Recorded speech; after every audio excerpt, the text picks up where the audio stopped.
The Story and Critique Show is the stream where we will read writers' stories from the community. We'll do a live reading and a live critique. So make sure that if you want feedback on your story, submit now. The submission form is linked down in the YouTube description down below. Welcome to the community. I'm Kauffman. I'm on a mission to help the writers with the process, lifestyle, and mindset that it takes to be an author. 392 consecutive streams, I think, and counting, and many, many more to come. So come join us because we're starting right now. Critiques that I provide is generally a cross between an alpha reading and a developmental edit. So that way you kind of get an idea of what type of feedback this is. So you basically submit here, you go, you answer the questions, and it helps me prepare your reading for the show. Now, just note, I don't read any of the stories beforehand. I'll do some overall scanning just so I can get a general idea for the style and skill of the author, but I do all their stories as cold readings, so that way I can provide the most entertaining experience for the both of us. It helps me cater to my acting background, so I definitely really appreciate that. And if you want to support, if you want to show your support, drop a super chat, drop a super sticker. This is my thing that I do full time. I'm a full-time book editor, writing coach, daily streamer, and all the things. So anytime you drop anytime you do any type of like tipping, especially in the YouTube app, it really helps me, and I really, really appreciate it. Additionally, if you want to guarantee a spot in today's stream, because we always do receive a higher number of submissions, if you drop a super chat or super sticker as thanks, I will move that story up in the queue. So very, very much appreciated. All right. And we're going to get into the critiquing as well. Hey, what's up, WTC? Welcome, welcome. Don't forget, all around great guy. Oh, you're going to make me blush on up here, WTC. I appreciate you, my friend. Thank you. Thank you. Really, really appreciate it. And let's see for the critiques. So for those of you who are new to the critique stream and you're not familiar with the critique format, the way that I go about the critiques, I think of storytelling. I break it down into technically 6 elements, but we really focus on 5 elements for this stream. So the 5 elements that I like to break it down into: character development, world building, dialogue, plot, and structure. Those are the 5 elements that I break it down into. When I'm doing the readings, I ask myself, what element does works well for the story? What element does not work well for the story? Technically, I consider grammar the 6th element, but at this stage in the stories process, usually most stories is like first, second, or third draft. Grammar is usually not something that I worry about, since grammar we usually deal with more in depth in a later draft of a story. So that's why I focus on those 5 elements. And if I'm reading your story and I start highlighting it, no worries. I just use the highlighting to keep track myself, so that way I remember which things I want to touch upon after I get through the reading. And most importantly, have fun. It should be have fun, but also join the conversation. Any writer who submits to the critique show, that the goal is we want to help them become a better writer. We can only help them be a better writer by offering comments. And especially if you submit a story yourself, the more comments you get for other writers, the more likely you're able to get better feedback from the community when your story is read. So if there's something you like, drop a comment like, hey, I like this because of so. If there's something you didn't like or didn't make sense, be like, hey, this didn't make sense because of X, right? And we have to remember, as writers, all feedback is subjective. You are the author. You are the master of your story. You can take all the feedback or you can take none of the feedback. But at the end of the day, hopefully we'll help you get to that published stage. All right, my friends. So I am glad I was able to get through this spiel, which means let's get into our first story, Lmae. We're going to be starting off with Altered One, a fantasy mystery by our very own Lmae. So let me pull it up here on the stream. All right, and I got that, and I'll have these critique guidelines here on the side for you. There we go. Perfect, perfect, perfect.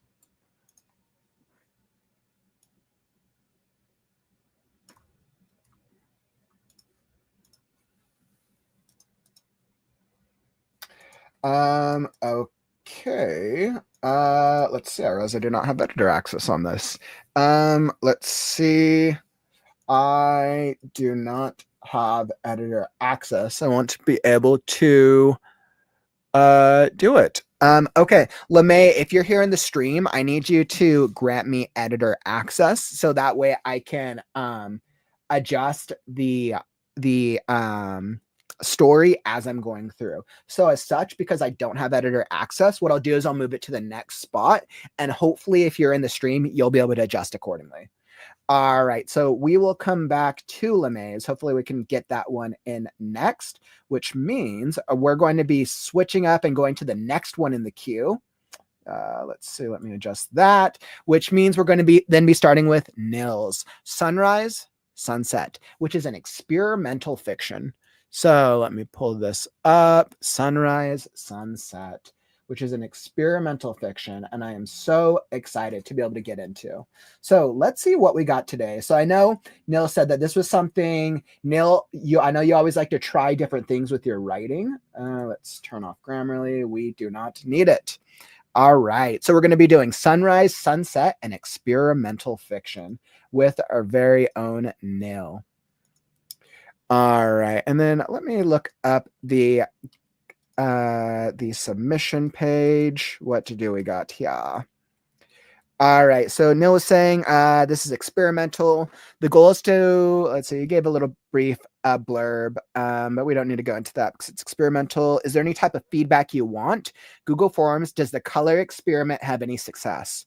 I'm trying to tie together the 3 generations. So Neil is really trying to leverage color as a storytelling mechanic. So it sounds like the question Neil really wants to ask is, does the coloring serve or detract from the story itself? Let's get into it, and we'll see from a pure storytelling standpoint if the coloring helps or diminishes from it. All right, so let's get into that. And perfect. I am already on my end. All right. And this is a short story. So yeah, I think this is like a brief. It might be flash fiction even more. So this is the beginning. This is a short piece of flash fiction, I believe. All right. And I am already on my end. Oh, perfect. So it's as a short story. I'm realizing I don't even have flash fiction option on here. So short story. Clearly I need to add the flash fiction category. All right, beautiful. So, and I'll blow this up here. Let's see, make sure everyone can see it. All right. Yep, nails the first half of a 1.5 to 2K story. Sonrise, Sonset by Nil. The land of Twee is full of wolf/humans. As the sun reaches apex, humans turn briefly to Sola wolves. There is an ancient battle of light if an eclipse occurs at high noon. When the full moon is blocked, Luna wolves turn human. When the light returns, who will be the one left standing? A wolf howls at the moon, calling me to battle. My name is soon to be forgotten, for certain death awaits me.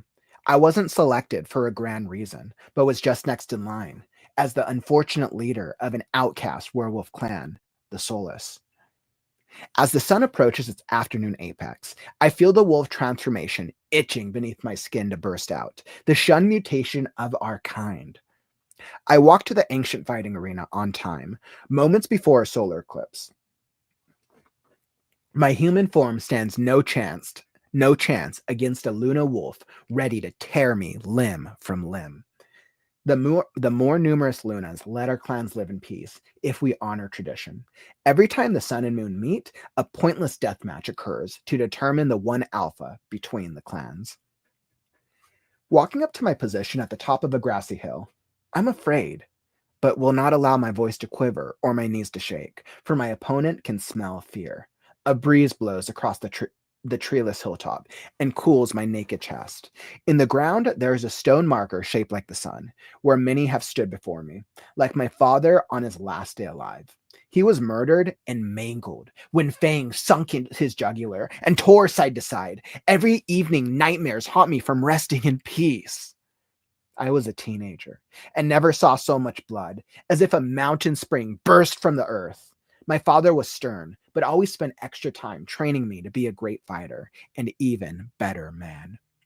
He could still move well in hunts, but at the time of his battle of light, aches strained his aged knees. The fight wasn't supposed to be fair.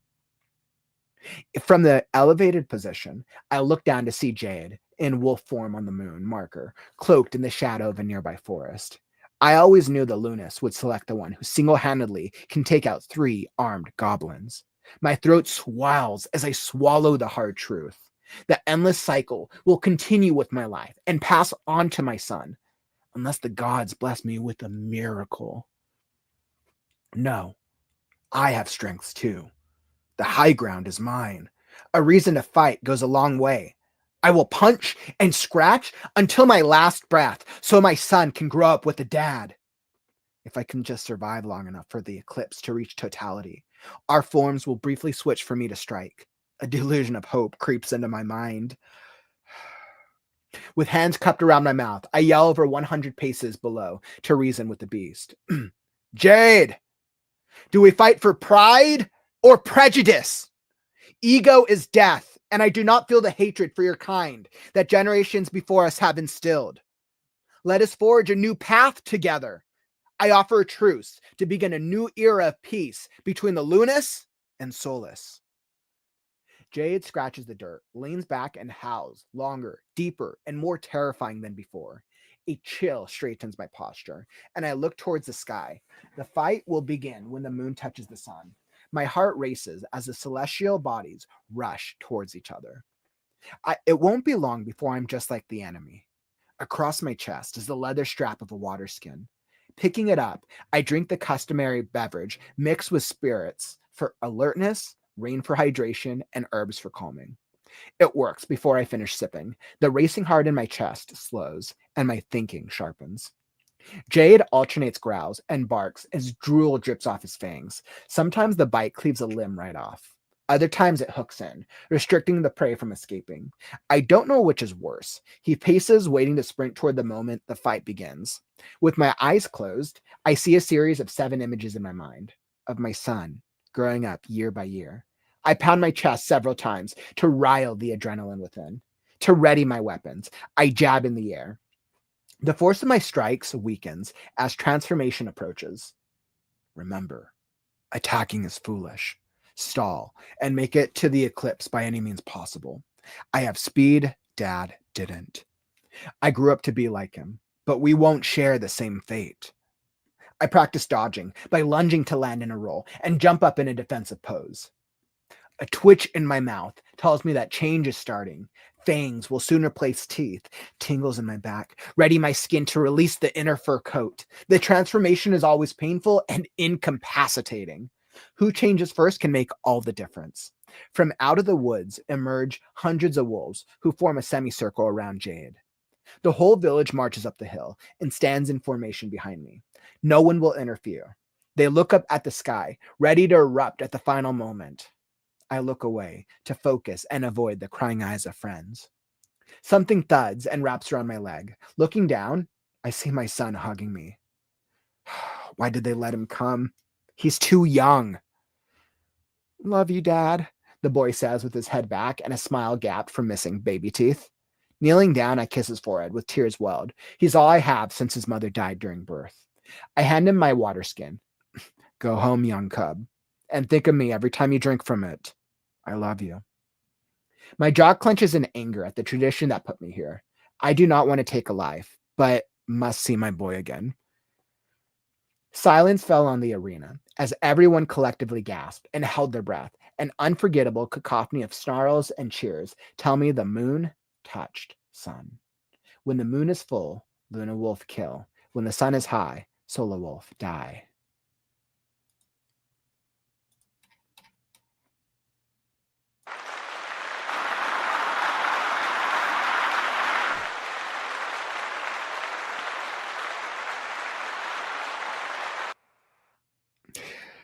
All right. Wow. Awesome. So I feel like what really stood out to me, obviously the coloring, I could tell that was a thing that you're really trying to focus on with this. I think I like the way the coloring is working. I think I would probably make a couple of recommendations and adjustments to make it a little bit of an easier reading experience. But overall, I think the coloring does work. From the story elements itself, I actually really I like the story. I love that we have this battle between two werewolves, wolf humans, we have solar wolves and Luna wolves. Solar wolves, Luna wolves, which is essentially two types of werewolf type species I'm sensing. Um, let's see. As the sun reaches apex, humans turn briefly to solar wolves. When the moon is blocked, Luna wolves turn human. So essentially, we have two species of werewolves, which is very intriguing to me.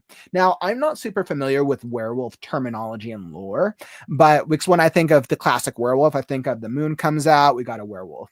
And I think what I really like about this is challenging us with different species of werewolves in the same kind of like standoff and storytelling structure. So I thought that was really cool. I also really like the dynamic and the face off between these two very like strong, proud warriors. We got the Solo Wolf and the Luna Wolf. And I like that there's a nice contrast between the two, which the coloring also helps in addition to their character development. So I was very, very much a fan of how that worked out. I think when I think about the critique guidelines and I think about what worked well, I would say the character development was definitely a strength. I really liked the character development and the world building. I was like, yeah, because there's really not too much dialogue. So the dialogue is very limited in this one. So, but that's not necessarily an issue. I would say character development, and I would say character development is strong. I was like, do I need to know more about the wolves? I mean, it's a short story. It's a flash fiction essentially. So the world building, I think, works for what we have. Yeah, I would say the world building works for what we have. And I mean, the plot is pretty straightforward. I mean, it's basically we have two warriors, warrior one, Solo Wolf, warrior two, Luna Wolf, coming together and kind of speaking to each other. Yeah, and I mean, I think with where it's at, I think the biggest problem with this might be structure or grammar, but overall, this is actually in a pretty good place as a story. I feel like I was able to follow along, and I was very, very intrigued by what was going on with the story. Yeah, that kind of makes sense. Like part two is the fight, which I mean, I think that's pretty obvious. We could kind of tell like the next section was, oh, okay, they're getting ready to fight each other. The coloring would trip me up if I went into it without notice. Yeah, so Courtney, I was like, I could tell that. You're like, one is human switch to wolf, and one is wolf switching to human. One is human switching to wolf, and one is wolf switching to human. Let's see. As the sun reaches the apex, humans turn briefly to solar wolves. When the full moon is blocked, Luna wolves turn to human. Interesting. Okay, I like totally missed that, but that could have just been a me thing since I'm doing the streaming. So when I think about the coloring perspective, I think the coloring can work, but I think I would make this beginning part a little easier. I would just make this one solid color because from a reader perspective, it's kind of hard to engage with different colors back to back like that. That makes it a little difficult, especially because you went the highlighting route. It almost might be easier to just change the coloring of the words themselves. Like let's go like red. I mean red's a bad one. Let's see, I'm gonna try something. So let's go black for a second, but let's like do this with none. So I just want to play around with how this would look if I was just to change the coloring of the text. Yeah, I mean, I think for me personally, and this could be a subjective thing, I actually think it would be easier to read if you change the color of the text over the highlighting. But that could just be a me thing personally. I think the coloring thing can work. It absolutely can. But I think what you're going to have to keep in mind is not doing too many colors back to back.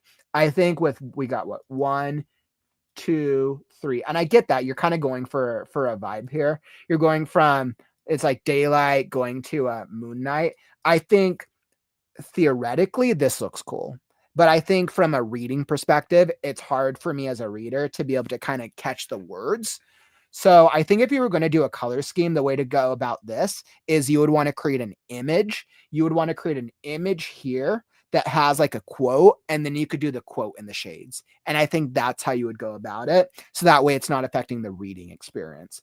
Because the challenge you face is a reader starts into this and like, oh wow, this is difficult for me to read. I don't want to deal with that. You might experience that, especially when you deal with experimental type stuff. But I think when we got into the two characters, of which essentially the character my name is walking into my position. I think from a reading perspective, a wolf howls at the moon calling me to battle. So I think using this color, this makes me think this is the narrator. So I think what's confusing about the coloring is I'm not sure as a reader, I don't know what significance the colors have. So then it leads to a different element of confusion since I don't know what it is. Essentially what you're doing is you're using the coloring as a plot point itself, as a tension. But the problem is the reader's trying to cement to the story and what's going on. So essentially what you're doing is you're giving the reader an extra hurdle to understanding the story, because they don't understand the coloring structure, and B, now they also don't understand the story, and you're making it more difficult for them. So what I would actually recommend is I would create a clear color guide in the beginning, like one color protagonist, one color antagonist, one color narrator. And I think you kind of were, I think maybe you were trying to go with that here. I mean, I can tell this is an increase in color, but I think you just want to make it very easy for the reader in the beginning. Right. And I think because here I'm like, okay, well, it's attached to each character. This is one color. Walk up to my position. This is another color. And I think this is the same color, but then this is an even darker color. So then I don't think it's attached to the character. I think it might then be attached to the plot. I think it's attached to the plot. And it might be world building of like, okay, the closer it gets to the battle, the deeper the color gets. And if that is the case, then you just need to clarify that in the beginning so you don't chance confusing the reader. So I think this can be done. I actually do think this is an interesting strategy. I think you just have to try refining the way you go about it to create an easier reading experience. And then additionally, this is a really great point. And I know you mentioned this, like I think I imagine the whole page having the gradient of the color, so the page gets darker as you read down, but it's hard with lighting to get the same effect. So you're kind of imagining as that like the background color of the page, which that would actually be really interesting. Kind of doing, I think that could be a more effective, Nil, if this was the background of the page and not the text itself. Christina, you're like, I'm dyslexic and it's hard for me to read it. And I think that's something really interesting. Now, I think with a story like this, I think you would have to provide a colored version and then a non-colored version to, if you really wanted to be accessible for more readers, because this could be a turnoff for anybody who might struggle with any type of color, or like Christina, anybody who's a dyslexic, it could be an obstacle to be able to experience the story. So in that case, if this were to be published, I would offer both alternatives side to side. And I would do like an author's note of like the colored version is the way for you to be able to, is the intended experience. But for accessibility, if you want to read the non-colored version, here you go. So I think that's how I would go about it from the coloring perspective. Yeah, I kind of figured. So I figured it was associated with the sun, which is essentially world building. So, I mean, I think you just have to clarify that in the beginning, or else the reader gets confused why you're doing it. Now, if it's like a background thing and it's part of like an imagery, that's different. But because it's ingrained in the text itself, it leads the reader to suspect that they're either color coded for character development or they're color coded for a specific reason. If it's color coded for world building, you have to specify that in the beginning so the reader doesn't get confused. Let's see. Now, from the character itself, I actually think the story itself is pretty sound.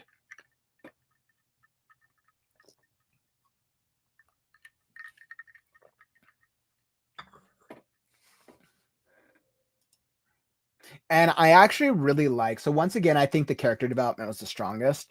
I like the balance between these two antagonists. We have the one with the sun, but I walked to the ancient fighting arena. Then more numerous Lunas let our clans live in peace. All right, so the Luna is the is a battle of what? Wait, the Lantar is full of wolf humans as the sun reaches solar wolves. So the Luna, and I think this is what's confusing, right? So when I was like when the full moon is blocked by Luna wolves, so I'm like, okay, so Luna wolf black means this is the bad guy, but then it's here, but I'm like, oh wait, no, this is the protagonist, and then this is the narrator. My name is soon, but it's like, okay, it's not connected to the characters, it's connected to the world building. So from a storytelling perspective, I was like, okay, from a storytelling perspective, this is fine. I'm like, this is our Luna is our first protagonist. Walk in my position, and then we go to, I think, the other character, which is the solo wolf leader. But I will not allow my voice. I was a teenager. Yep, Battle of Light.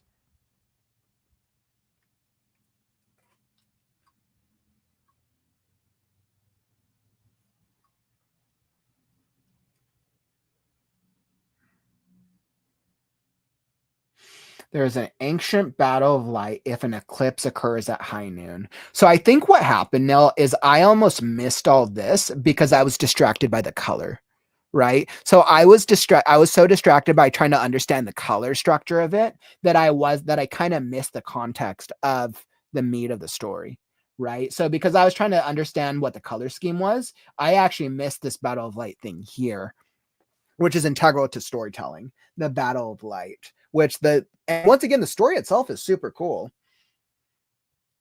Let's see. So then essentially we have two fighters who are approaching each other, and there's an eclipse that's about to occur at high noon. So, which is why there's going to be this like once in a lifetime battle, which is super. That's actually really, really cool. That's very, very cool. From the elevated position, I look down to see Jade in wolf form on the moon marker cloaked in the shadow of a nearby forest.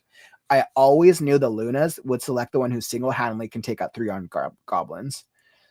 All right, so this is the solo wolf. So this is the solo wolf.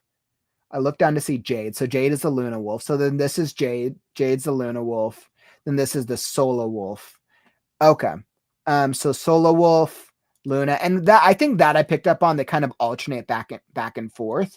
I think I would make their character interiority even more unique. There were a couple times where their voices kind of sounded a little similar, and I think the reason it sounded similar is because they're, in my mind, I'm like, okay, we just have two like wolves. We have two wolves who are walking up, but like you said, I think one of them is a wolf and one of them is still a human. Luna wolves turn to human, and the land is full of, as the sun reaches apex, humans turn to wolf. The solo wolf is a human, and the Luna wolf is a wolf still. So the solo wolf, no, wait, the Luna wolf is here. So the Luna wolf is still a wolf. So I think I would clarify. I feel the wolf transformation itching beneath my skin, but I thought, no, wait. So this is a leader of an outclassed Solus. So this is a Solus. Yeah. So the solo wolf is the human. Yep. So this first one's a human. I would clarify in the beginning because we have two species, which you're already trying to get the reader to understand. I would clarify first, this is the human. And then I would clarify in the beginning of here, this is the wolf.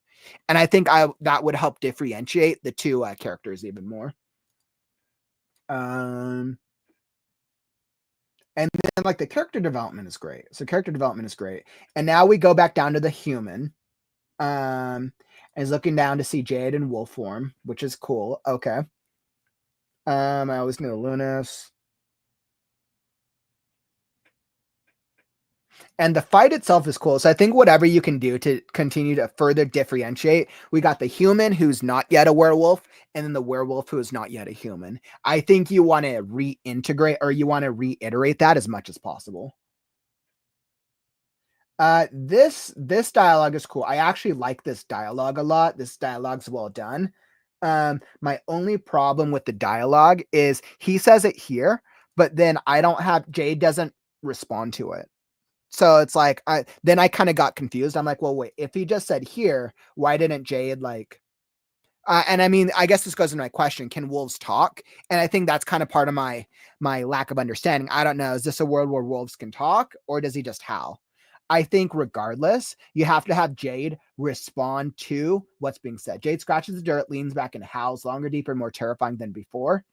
In response to the dialogue, Jade scratches a chill. Because here, this is narratory. Jade scratches the dirt, leans back and howls, longer, deeper, and more terrifying than before. And then the next paragraph is across my chest. So I would actually start in the first of, I hear him, I hear his words, but they have no meaning to me. And then I howl. I would actually start in that first person. So we're certain that this is how Jade is responding to this dialogue. Because right now it feels like Jade kind of just ignores it. But if wolves can't speak in this world, the way he howls and the way he's scratching the earth is his response. So I think I would just clarify that. Let's see, Jade alternates growls. And then Jade starts getting more upset, which is interesting. Though, and then what he does next, like I think this is great. I loved his interiority here. Remember, attacking is foolish. Stall and make it to the eclipse by any means possible. I love this. This is foreshadowing, and this is really, really well done. And a twitch tells me the change is starting. And then I like that this last section is actually starting the transformation. So I think this transition into this, the thing is actually really good.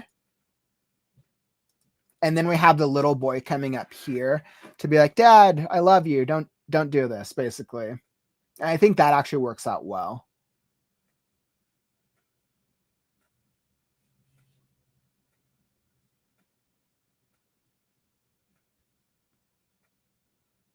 Yeah, I was almost wondering if I would restructure this last section and all, but I think it works because it's starting with the transformation, but then it's ending with his boy saying, I love you, which is kind of upping the stakes for this character. Yeah, I like this. I'm a fan of this. And then we're going into the fight itself, which is great. So, and I also really liked your rhyming structure. This is cute. I would actually almost think that this should be at the beginning, because anytime you start with anything that's poetic or rhymey, this immediately catches the reader like thinking about it because the rhyming structure. I think this would actually be really clever to start in the beginning. And then if you were going to do the color scheme, have this be for the one type of wolf and have this be for the other type of wolf. That's how I would structure that if I was going to write this myself. So, yeah. But overall, no, really, really fun little story. I once again really appreciate whenever you're trying new things with your kind of experimental fiction. I think the coloring can work. I think you just have to make it easier to be a reader. That's really what it comes down to. Coloring can work, make it easier to be a reader. Right now, the coloring is ingrained into the reading experience. And if that's not the case, like, okay, in reality, if I could color the page and do the background, then it's not part of the reading experience. It's more for background element to give a, to pull the reader into just the style of the story, which then that is a different reading experience as compared to I'm changing the coloring of the wording itself. So I think that's something really important to keep in mind. Absolutely. Because I saw your look here. You're like, sorry, I couldn't make the page color, so it's more distracting. But I appreciate everyone's feedback. Didn't mean to make it visually hard for the stream. My silly experiments. You're totally fine, Nil. It was fine for me. I understood the story. It's such a cool story, though. It is such a cool story. So my suggestion on the next iteration, do a colored version and a non-colored version, because I feel like you would pull readers into this because it's a really cool story. I know Bethany's like wolf fan, so looking forward to the read. Yeah. And I think we're all here as well. I mean, we like trying new things. And I think what I appreciate about you know is you're always trying new strategies. And I think that's part of the fun part about being a writer. So more power to you, friend. You're always welcome to submit experimental stuff whenever you want.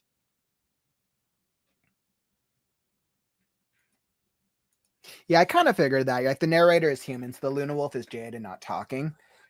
Yeah, I mean, I think I would just clarify that. Or at some point. Because I mean, I assume werewolves can talk, but it's because I don't know what types of werewolves you have in your story. So And that could probably be done in a single line. That could be done in a single sentence of clarifying that for the reader. Awesome. All right, Neil. So that was a fun little story. What a great way to start. And that was an excellent start to the show. So we're going to be hopping next into Marta, your story. A typical old fart, a comic crime by Marta Chowanska. All right, Marta. So I got your story queued up next. But in the meantime, if you're enjoying the stream, follow and subscribe. I'm here every day with the WriteNow community, nearly 400 streams and counting. If you're looking for daily writing motivation, author interviews, critique streams, our upcoming book club, which is our next community event, or just an interactive author writing community from writers of all styles, then you're going to want to tap that follow and that subscribe button so you're alerted when we go live. All right, my friends. Whew. All right, so let me like take a stretch break for a second. How's everyone doing today? How's the writing vibes treating all y'all? I know for me, I would love to hear from you. Drop a comment. I know for me, I do wish I was working on Scarecrow. But I enjoy this stream as well. I feel like empowered this week. I'm like, all right, I'm going to get into it. I'm going to push through Scarecrow and get through Act 2 by the end of February. I feel very confident. I'm going to push through it. I'm going to try to go even farther if I'm able to. So really hoping I can push myself. This past week, I feel like I've made some awesome progress with Scarecrow. I was really happy that I finally pushed through that chapter. Yeah, I'm like, that might be the first chapter where I definitively had to spend more time on just doing a single chapter.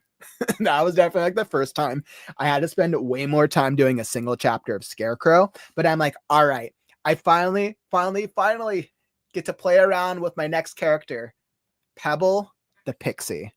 A pixie. She's like a feisty little aggressive pixie who basically hears the hauntings and whisperings of her brother, who she's trying to find. The question is her brother alive or is her brother dead? The truth is we don't know, but Pebble is trying to find out as she's trying to find her missing brother. So Pebble is such a fun character. She is the feisty one of the bunch. For anybody who watched the classic movie Willow, I kind of got that kind of like character sense from the little fairy in there.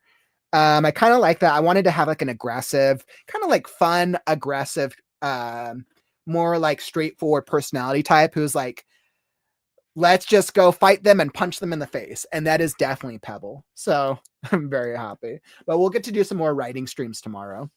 Nil, thank you so much, my friend. Absolutely. Thank you so much. You sorry I made it harder. But thanks again. Awesome reading and awesome storytelling, my friend.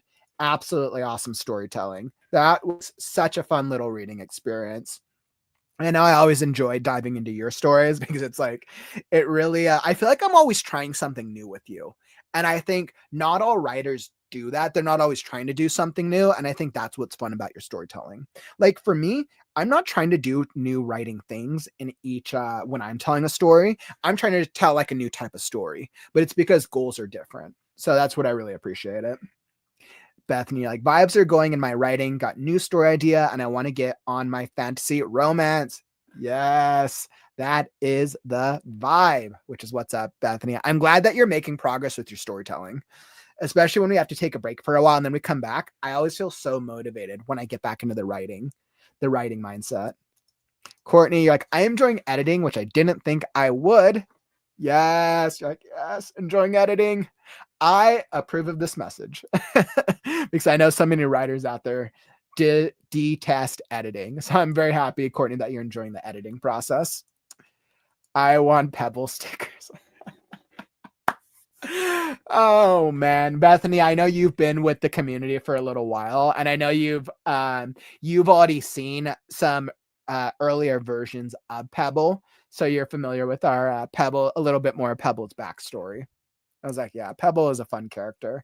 I was like, I don't know who's the more favorite character, Crow or Pebble. I think Crow kind of has an eccentric vibe, but in this draft, in this next draft of the story, I'm really upping Crow's eccentricity and weirdness, and I'm really upping Pebble's aggressive, like fun, like let's just kill the bad guy and do it.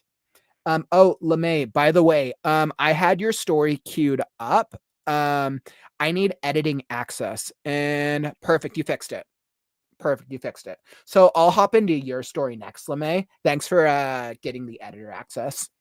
All right, perfect. So with that is a good point. We're going to be hopping into Marta's story, A Typical Old Fart.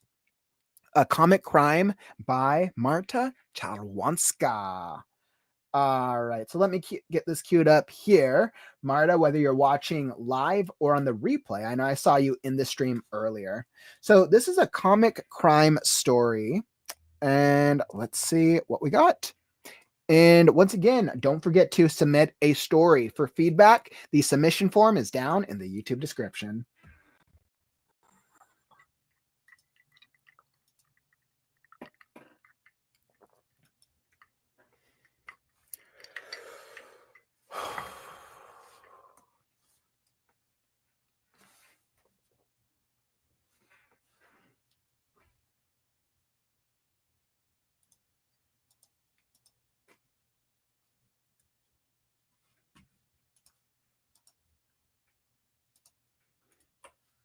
A typical night of a typical old fart. Like every night, I wake up all bent over. It hurts. My spine, my head, everything. After 30, you're only going to die. I force myself to get out of bed. I won't be able to sleep without painkillers. I take paracetamol out of the drawer, although I don't think it's enough for tonight. From time to time, I can let myself for a tablet of Vicodin. The name of this drug makes me feel like Dr. House. I also have an unpleasant personality. All I'm missing is a walking stick, but that probably won't be for long. Before I know it, Vicodin brings relief. That's how you can live. I stand in front of the windows of my apartment and admire the night views. The very center of New York City looks beautiful, observed from the 10th floor. The illuminated buildings, streets, like a work of art, compensate me for many of the inconveniences associated with living in this apartment building. The image is spinning slightly. I feel like I'm high. I throw my heavy body on the bed.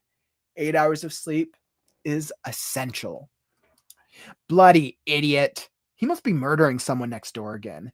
Every night, the guy puts on a horror show. First, he makes mess around the apartment, punching the wall without restraint. This time, a woman's scream appears as well. Maybe I should check what's going on there. But really, fuck it. It's none of my business. 2. A typical morning of a typical old fart. I get up, bent over as always. Ugh, it hurts. Spine, head, everything.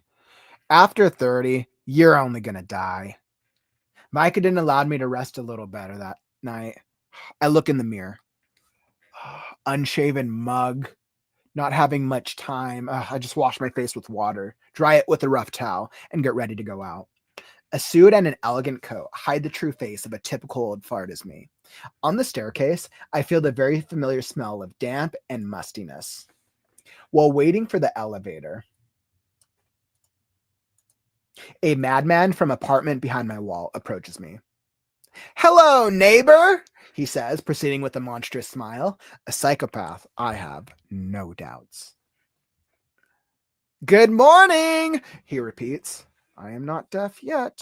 However, for the sake of peace, I answer, "Good." For you, maybe. Honk. How good it is to hear the sound of the elevator approaching. Just 10 more floors of awkward silence. The psychopath, dressed in a suit like me, is probably also hiding his true face under. It is buttoned all the way up, but there is a ketchup stain on his collar. "Sir, you have some dinner leftovers on the collar." To my surprise, I remarked to my neighbor, with unnatural fear, the idiot tries to wipe the stain with his sleeve, then hides the collar under his coat. His behavior seems strange to me, to say the least. 3. A typical route to work of a typical old fart. To make things worse, we work in the same corporation. Pretending to be interested in New York Times, I avoid walking together. I follow him at a safe distance. With plenty of time to spare, I reach the subway station and enter the crowded coach. Due to my chronic pain, I look out for any free seat. Inadvertently pushed by some nerd, I fall into the lap of a beautiful stranger. Pervert! The woman screams and runs out of the train. I rise from the floor without a whit of elegance and take the seat I won, like in the lottery. With a feeling of great relief, I enjoy the luxury of the New York subway. Suddenly, I notice my neighbor, a psychopath, right across from me. He looks in my direction. I cover myself with a newspaper. It was a good dodge. I emerge from the top of the New York Times. I use this moment of inactivity to take a closer look at my neighbor. He seems to be overly stressed. He keeps adjusting the collar of his jacket and unconsciously shuffling his feet. Apart from that, I don't see anything out of the ordinary about him.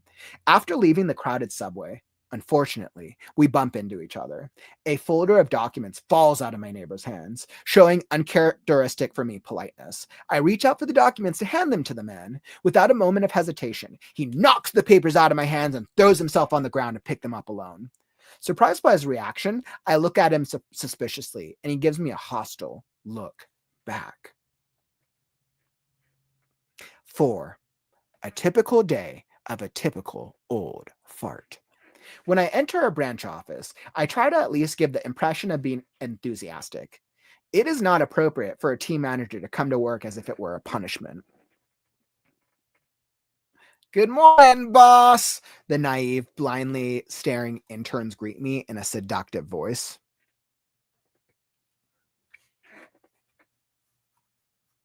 I sit down at my desk, which piles of various papers are spilling out.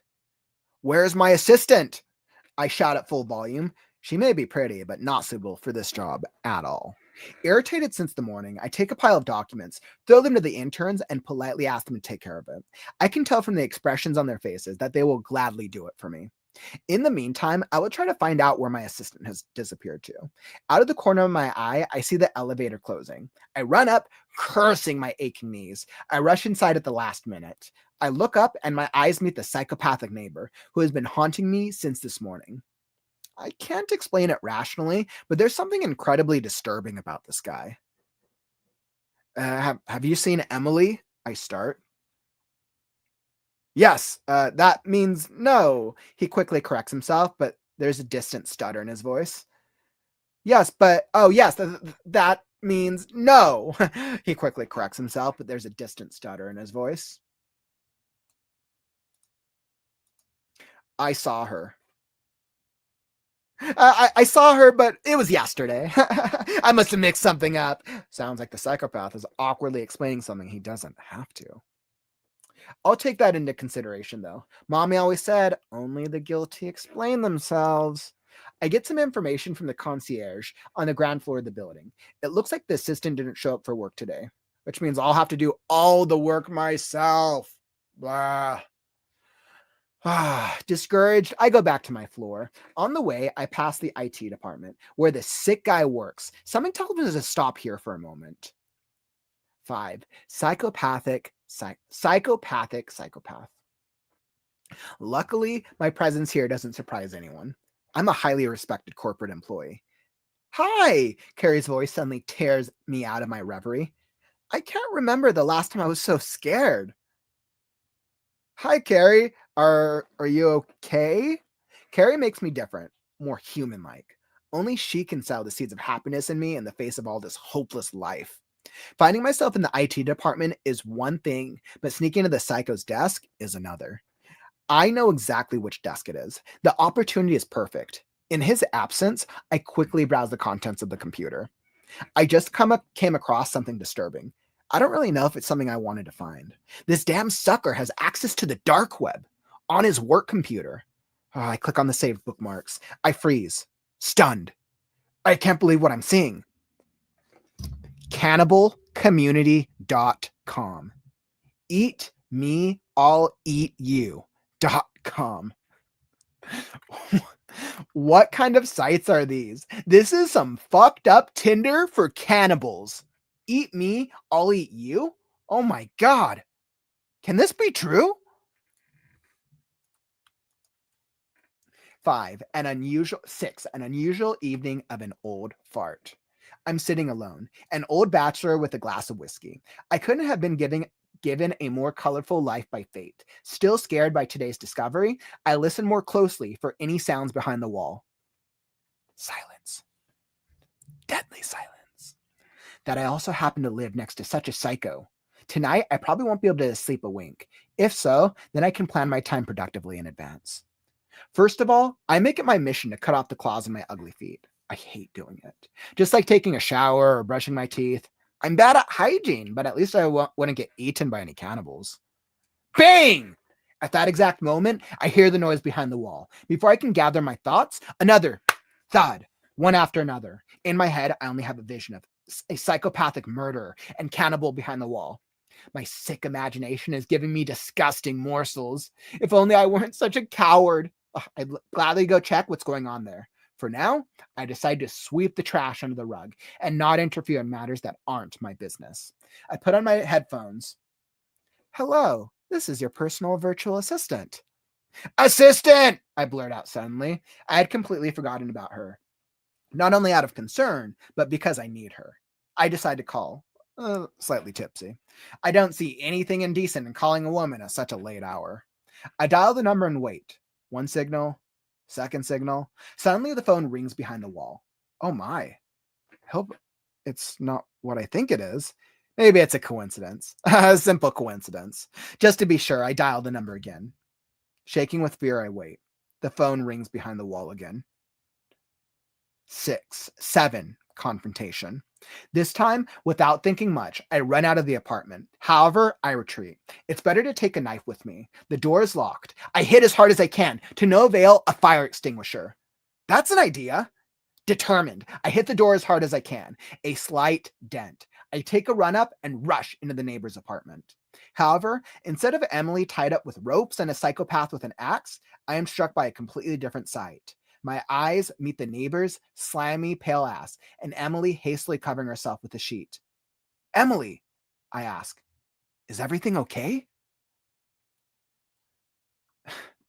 End reading. Wow.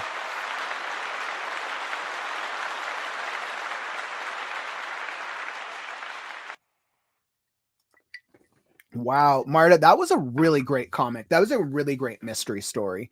I definitely really appreciated that. I was entertained the entire time. I felt like I was on the edge of my seat trying to understand and figure out what the mystery was. I would say what's working very well for it, I would say the world building and the plot are very well done. I was very intrigued by the world building and plot.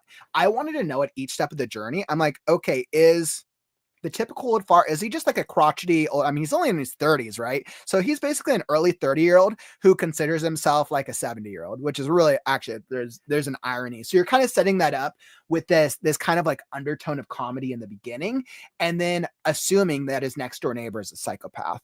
Now, I think there's definitely areas throughout the story to clarify a couple of the protagonists' things that he's trying to understand. So that way it makes it a little bit more believable for his overall journey. But I was still engaged as a reader the entire time. And your twist when he goes to what was the websites? It was eatmycannibal.net, cannibalcommunity.com, and eat me, I'll eat you. Hilarious. Absolutely hilarious. We're expecting some psychopath like serial killer shit, and he's a cannibal. And the way that you frame it is hilarious. I was absolutely a fan of the way you delivered that twist. And then the twist at the end of he's expecting that his assistant is going to be like in pieces or dead on the floor, and she's just hooking up with them. Great job. I thought both of those twists were very, very well done. Like, I was absolutely laughing, Marta. I think you definitely pulled off the twist of kind of like that mid-ish point of the story and that last point of that she's actually just hooking up with them. Great, great twists. I was so on the edge of my seat. Great work. So digging into it, I would say once again, the plot is hands down the best part of this. I was definitely on board the plot the entire time. I would say the character development is kind of the biggest opportunity because there's just some things we have to clarify. And then you could always add more elements for the world building. I think you could further reinforce that comedic undertone of the story. So let me get into it and see what we got. And I could tell those in the community, Courtney, like, haha, that ending. That's an ending, right? I was like, that was definitely a good ending. Bethany's like, I love this. It reminds me of a diary log a little bit. It kind of has that feel, doesn't it? It has that like diary log-esque feeling of it. Okay. So when I go into it, starting from the beginning, a typical night of a typical old fart. I think all the chapter titles actually work well. I'm a fan of how you've gone about chapter titling it because the chapter titles almost help to serve the character development and the tonality of the story. So I'm actually a fan of the chapter titles. So we start off with this character who is very much hooked on Vicodin. The name of this drug makes me feel like Dr. House. So I know the Dr. House reference because I love Dr. House. I'm curious, and this is just a curiosity, everybody here in the stream. Do you know who Dr. House is? Do you know who Dr. House is? Do you understand the reference? If you do, say yes. If you don't, say no. Do you know who Dr. House is? I'm just kind of curious, and we're going to test this out right now with the stream community. Do you know who Dr. House is? I was just curious. I get the Dr. House reference, but you may lose some people if they don't know Dr. House. I'm seeing kind of a mix. So Bethany, yes. Courtney, yes. Zen, no. Cheryl, I know Dr. House never saw the show. So you understand the reference. Yes, yes. Okay, so how Calvin, yes. So it looks like we have enough of the community. Dr. House might be mainstream enough where we get the reference because I know like House was what, 15 years ago? 10, 15 years ago, I think. But I love Dr. House is an incredible character. I hope we get another Doctor show eventually with an asshole doctor who's hooked on Vicodin. I know, Calvin's like, get that man his Vicodin. I know. Exactly, right? And that's always the risk you take. When you use references, it can date it. So the story may not last in the long term with the reference. If let's say this you publish it and then in 5 years, people might not know Dr. House. They may or may not. It's kind of goes back and forth. So just something to keep in mind, Marta. Let's see.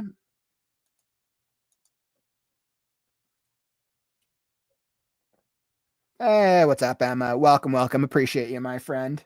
Yeah, Scrubs was a funny show.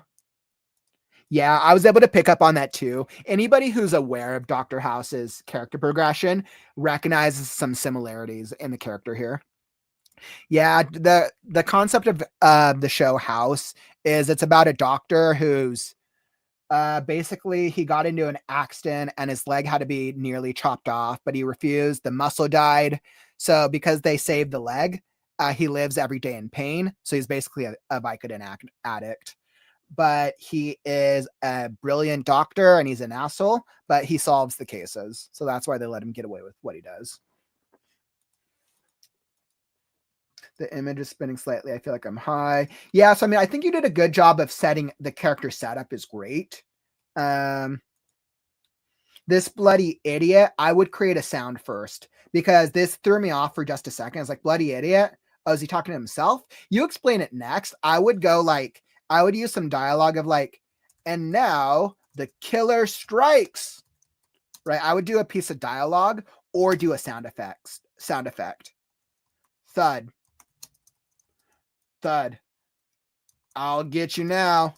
Right. I would just do a different setup. So that way the bloody idiot makes sense. Something to that effect. Then it makes the bloody idiot a little bit more obvious. That it's like, oh, this is next door. Okay, because then you explain why. So I think that would make more sense. Yeah, that's all good. So I think right now from the tonality aspect of it, it has that underlying borderline comedic aspect. And I think you want to make that a little bit more obvious. By the cannibal part, like that's hilarious. And I think by the chapter titling, it has that comedic nature, the undertone. Um, and I think what you want to do is you want to play into the sarcasm of the world by playing into the comedic situations of them. So this guy thinks his neighbor is a psychopath, right? Do you want your reader to think that, to believe your main character, the old fart, or do you want your reader to not believe the character and think that he's just a crazy old fart? My guess is you don't want them to believe the old man in the beginning, so that way you're building tension, and you're like, oh, he's just being an old fart. Don't mind him. And I think the first real moment you have to prove that is the alligator moment, or is the elevator moment. Yep, on the staircase, I feel well waiting. A madman from apartment behind my wall approaches me. So with this part, when you introduce the madman, first off, this is somebody he works with, right? While waiting for the elevator, a madman from apartment behind my wall approaches me. So I would actually just clarify this, why he thinks he's a madman, right? Um, and I think you could do this very easily, right? This madman, he always blasts the TV. He always blasts the TV, and he always blasts the TV, and I smell, and when he cooks fish, the my apartment smells. He must be a psychopath. Right? So you see what this is doing. What you want to do is you want to suggest something ordinary. Okay, the neighbor, he blasts his fish. That's not psychopathic behavior. Like, sure, that could be, right? But the typical person's not going to think that's a psychopath.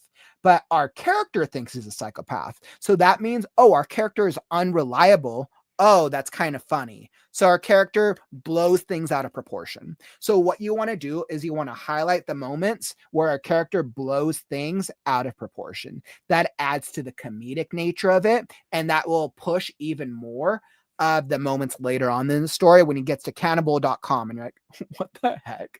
And it's funny. So I think that's how you can elevate the comedy of the piece. It's called ironic comedy, which is definitely the vibe of this story. As you said, it's comic crime. And then I think also you also want to iterate that he works with this guy, because there's a difference between a random neighbor next door who bugs the hell out of you, and then your random neighbor who is your coworker who bugs the heck out of you. So I think I would clarify that up front. Honk, I would use a different sound effect, because honk, I would assume a car. I would go like ding, or beep. Maybe beep might be more computer, but I would just say use a different sound effect for an elevator, or people might think it's a car.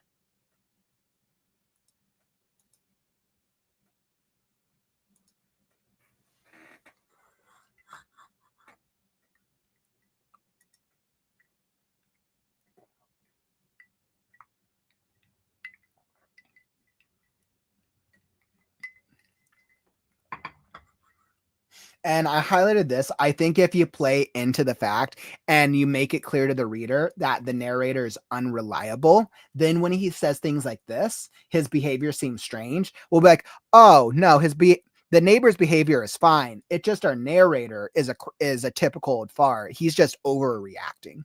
So I think you have to highlight that. Yeah, and I think, Mary, you go to the same point, right? I think you just need to clarify what that relationship looks like, right? Because if he's a neighbor and a coworker, obviously he has to work together. So a typical fart has to know this guy to some extent.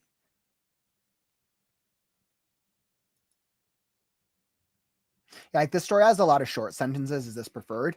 I mean, it can for comedy. Comedy, you tend to want to do shorter variations, because it adds to it makes punchlines a little faster. So I mean, I think that's definitely the style of this combined with Marta's style.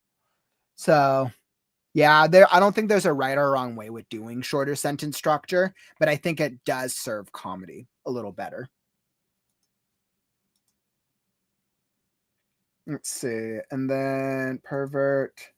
Oh yeah, and it was same with the pervert thing. So I was like, I didn't understand. So he basically fell into the lap of a beautiful stranger. I would have another moment of I looked up into her beautiful eyes and whispered, I love you. I love you, beautiful stranger. And then I think that would make the pervert a little bit funnier. So I think I would just clarify, because if he falls into her lap, he gets pushed. That typical person's not going to be like, oh wait, pervert. I think you just have to clarify why she thinks she's calling him a pervert. Yeah, and I think those are my main. Oh yeah, I would clarify for the stuttering. I think with stuttering you do. I think you would use ellipses for stuttering. I'm pretty sure that's a standard for stuttering. There's a couple different things you could try, but I think for stuttering I would go this, right? So that would just be a little more clear for a reading experience. That. That's one way if you want the stuttering to be in the dialogue, or you could start off with saying, and once again, if this is the same character, no dialogue break. Or if you don't want to do that, you could go another variation to do stuttering. He stuttered. He spoke with a stutter and said, yes. That means no. So then the reader imagines the stuttering. That's another way to go about it. You could either describe it as a character description or a tag, or you can adjust the dialogue. Either of those options work. And once again, your twist was hilarious. Cannibal, this was brilliant. Marta, great job. From a plotting perspective, the plot of the story was spot on. I loved the plot of the story. So I think a lot of the work to take it to the next draft is just refining and clarifying a lot of the character development elements, and then also adding to the comedic nature of the world will really help you take that story to the next level. But I definitely enjoyed it. That was a great reading experience, Marta. Thanks so much for submitting that, my friend. And that's all that I got for you. And I can tell those in the community were enjoying it as well.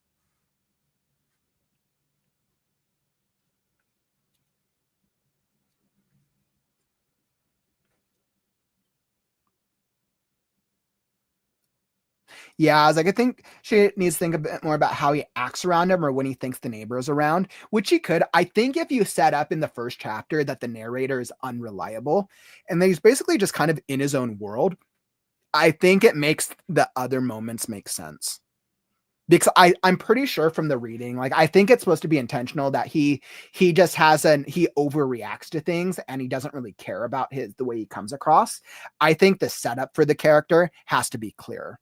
And I think if the setup's clear, then his other interactions, the pervert moment, the thing with the coworker, the IT moment with the lady who's his soulmate, those moments will make a lot more sense if the setup is clear. Yep, that could be an grumbles at kids on bikes who knock his coffee on him, right? There's a reason he thinks that he's a crotchety old man or he's a typical old fart.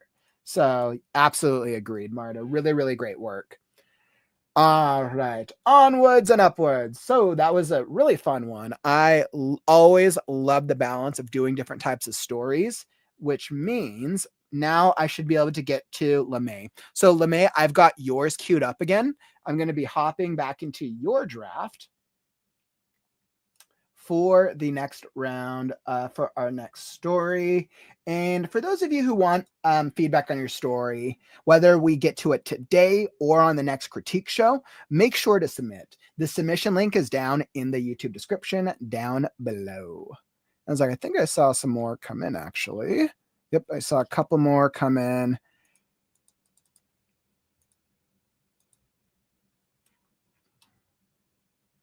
Awesome. All right, beautiful. So I definitely saw a couple more come in. Thank you for submitting. I've received some more. So definitely if I'm once again, do my best to get through everyone. So we'll see what we're able to do. Lmae, we're going to hop into yours next. But first, before we do that, I once again want to call out the special event that I'm hosting. So for those of you, right, I started the stream with my advertisement for it, but the Write, Edit, Brand Masterclass. This is a 3-day experience. This is going to be next weekend. If you want to learn writing techniques, if you want to learn how to start self-editing, or you want to learn how to craft your author branding strategy because you got to build a readership and you want people to buy your book. So this masterclass is going to spend each day deep diving into each of those topics. I just dropped the link down in the chat if you want to go check out the website or the web page. But essentially each day we're going to be focusing on each area. Here's an overview of what you can expect from each day. Let's see, I'll drop that real fast. So this is just a quick overview. This kind of lets you see, like, right? So like day one, we're essentially focusing on story elements and practice. There's going to be tutorials, workshop. We're going to have practice. We're also getting mental health strategies and practice as well, because mental health is an important aspect of the writing process. There's going to be group exercises, and we're going to be doing a similar structure for each of the 3 days. But while day one is focused on writing, day two is focused on editing, and day three is focused on branding. It's going to be a live stream experience, but you're also going to be able to get access to the replays. So just by joining this, here we go. So you can kind of see the pricing structure for the general admission and the VIP.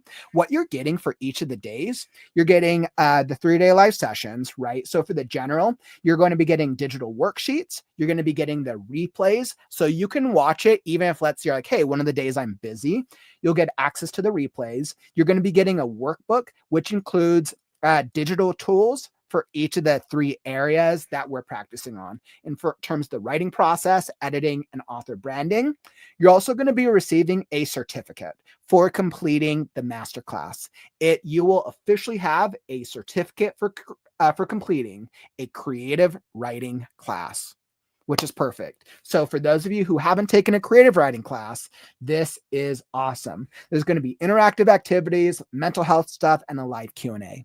And then for those of you who really want to up your game and want more of the one-on-one experience, that's where the VIP side of it really comes into play. Essentially with the VIP, you're getting everything with the general admission, but with VIP, you're getting one-on-one interaction each day of the class. So with the writing day, you're going to be getting a one-on-one writing feedback. And this is going to actually be live writing feedback. We're going to be writing and working together. So that way you can actually improve as a writer the day of the writing portion. Editing, we're going to be doing editing together. So that way you can practice your self-editing. It's going to be I have a phenomenal activity planned for the self-editing VIP sessions. And then for the author branding, you're going to get a one-on-one coaching session. So the coaching session is really going to help you up your game with trying to develop your personal author branding strategy.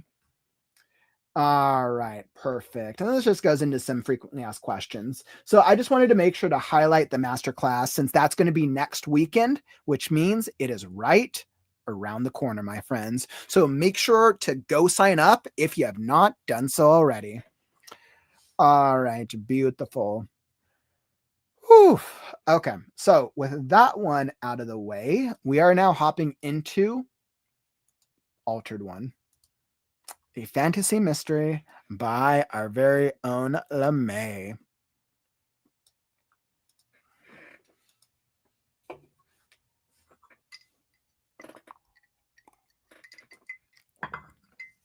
All right, and let's see. So Lmae, I have yours set up here. Let me just increase the font so we can see it a little easier. Perfect.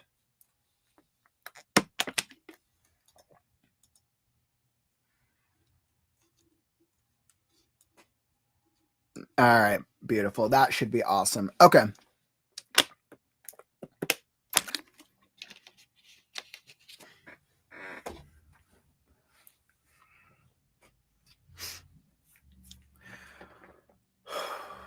And let me make sure. Let's see. So for Lmae's, let me just make sure what you were looking for.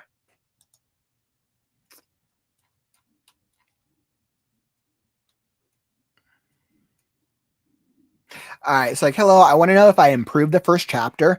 Is the hook stronger? And is the story less confusing? So for those of you who've been in the community for a little while, I know we did an earlier version of this chapter.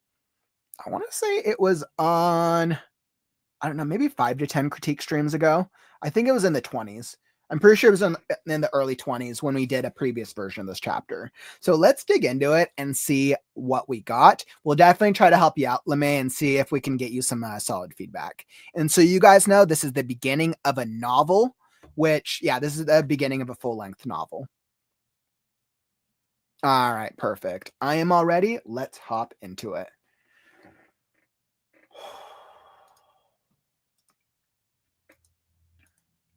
Chapter 1, The Emperor's Eyes.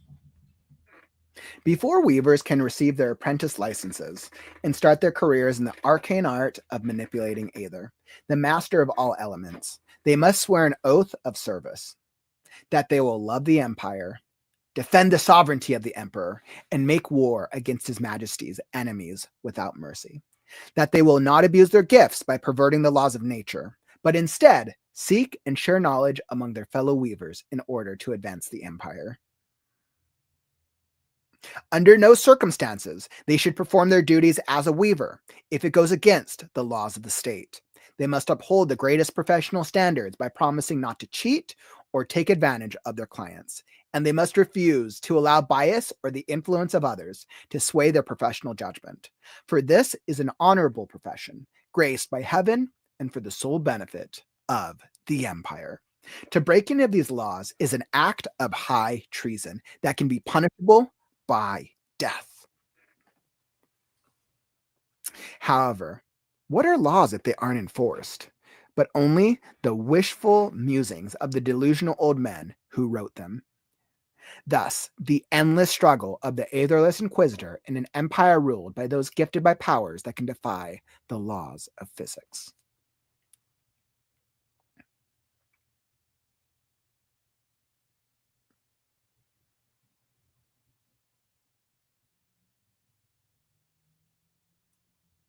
I was wondering what you would. I was wondering when you would make your presence known to us. Ivan emerged from the bushes with a head of sweat rolling down his ashen face. An enigmatic weaver dressed in royal blue robes slipped out a slender hand from his sleeves and gestured for him to come closer. Ivan could not see the weaver's face, obscured by the dark of the night and the stark shadow from his hood, but he knew there was a smug grin plastered on it. Ivan hesitated to step forward. That accursed weaver caught him completely off guard. Next to the rogue was his so-called apprentice and mark, a young man as clueless as they come. Quigley Birch was a painfully ordinary and unspectacular novice weaver. From what Ivan saw of the brunette teen during his several weeks long stakeout, Quigley was absent of talent, and his work ethic was far from admirable. Every praise that the weaver gave to the boy seemed to be blowing smoke up his rear. Ivan watched the weaver slide a bottle of suspicious liquid out of the boy's hand.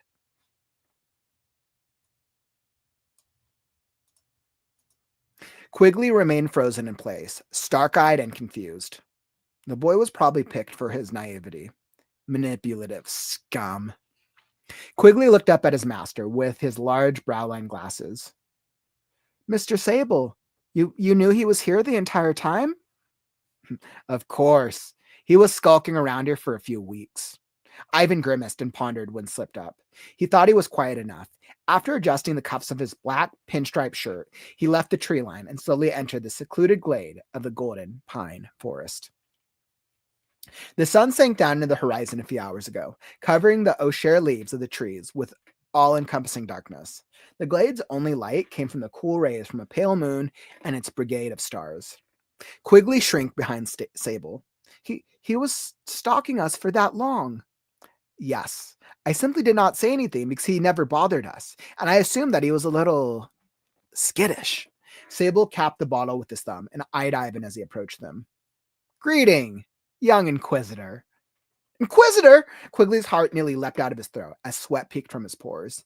Ivan kept a healthy distance between them. You wouldn't mind telling me what is in that glass vial? Unfortunately, I am ignorant of its ingredients. Ivan outstretched his hand. Would you allow it to be analyzed by the Emperor's authorities? My master worked tirelessly formulating this batch. If it is wasted anywhere else other than down someone's throat, it would be a major disservice. What is this about, Inquisitor? I don't like that answer, Sable, especially since there were 3 previous poisonings 6 months apart, and the victims were found in this very forest, all of whom were your former students. Quigley trembled and tentatively looked up to see Sable's reaction. The boy's teacher remained strangely composed as he listened to Ivan's accusations. Whatever Quigley saw made him uneasy, and Ivan could sense the Weaver's malevolent nature oozing out like an inky miasma. Ivan's visage darkened, and his smoldering orange eyes glared at his target. This is all extremely suspicious, and I'm going to have to ask you to come to Inquis's headquarters, and answer a few questions. A chilling gust passed through them, whipping up Ivan's silver hair and letting out a wailing howl. He turned his attention to the lad, who failed to read the murderous atmosphere. Thus the boy continued to linger uncomfortably close to the suspect. You should go, kid. Mr. Sable? Quigley's voice trembled. Leave us. Another glance up Sable's hood was enough to convince Quigley to bolt away from the 2 men. Ivan hoped the boy had enough sense to run straight home. Sable's cloak whisked in the breeze, and his green eyes flashed a mischievous glint. Ah, I can tell this is going to be a soul-crushing evening. Another fruitless venture. If you are innocent, I don't see how aiding authorities is going to be a problem. Ivan adjusted his black leather gloves, finishing the action by cracking his knuckles. This is all a misunderstanding, right? Sable's robe shook as he let out a loud, clattering cackle. It is never just a few questions. His hand reappeared from his sleeves and outstretched it to the Inquisitor. Based on your looks, I can tell that you're a scion from the Mind Rattler family, but I sense no either coming from you, eh? Ivan felt a blood vessel poke from the skin on his forehead. Of all the skills mid and high level weavers possess, he hated that one the most. Sable got the perturbed reaction he was hoping for and continued. So, that can only mean one thing. You lack an Aether heart and are incapable of controlling Aether, despite coming from one of the great Weaver families. Ivan's eyebrow twitched out of annoyance. Sable shook his head and looked at him with pity. Ah, yes. How incredibly unfortunate. Is that why you became an Inquisitor, eh? You were born a poor aetherless whelp and disowned by the great Mind Rattler family, and with no place to go, you were taken in by the Emperor's Weaver murdering mongrels, the Inquis, who I assume also treated you as an outsider. Truly tragic. You became a traitor to your own kind due to poor genetics, but my master can help you with that. Spare me, and I'll take you to him.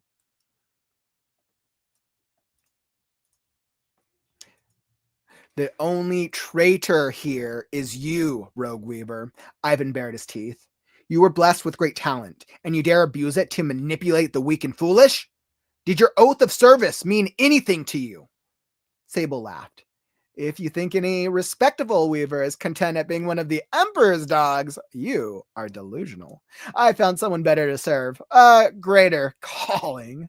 He raised both of his hands with a dramatic flair and then lowered them back to his side. My offer still stands. Accept it, and we'll see how long you will remain satisfied with playing hero for those idiots. I'll pass. Now turn around slowly and place your hands on your head. Sable laughed and whipped out his pointer finger. His body gathered aether from the atmosphere. After being pumped through his aether heart, it was processed into tangible energy, which radiated out of his fingertips.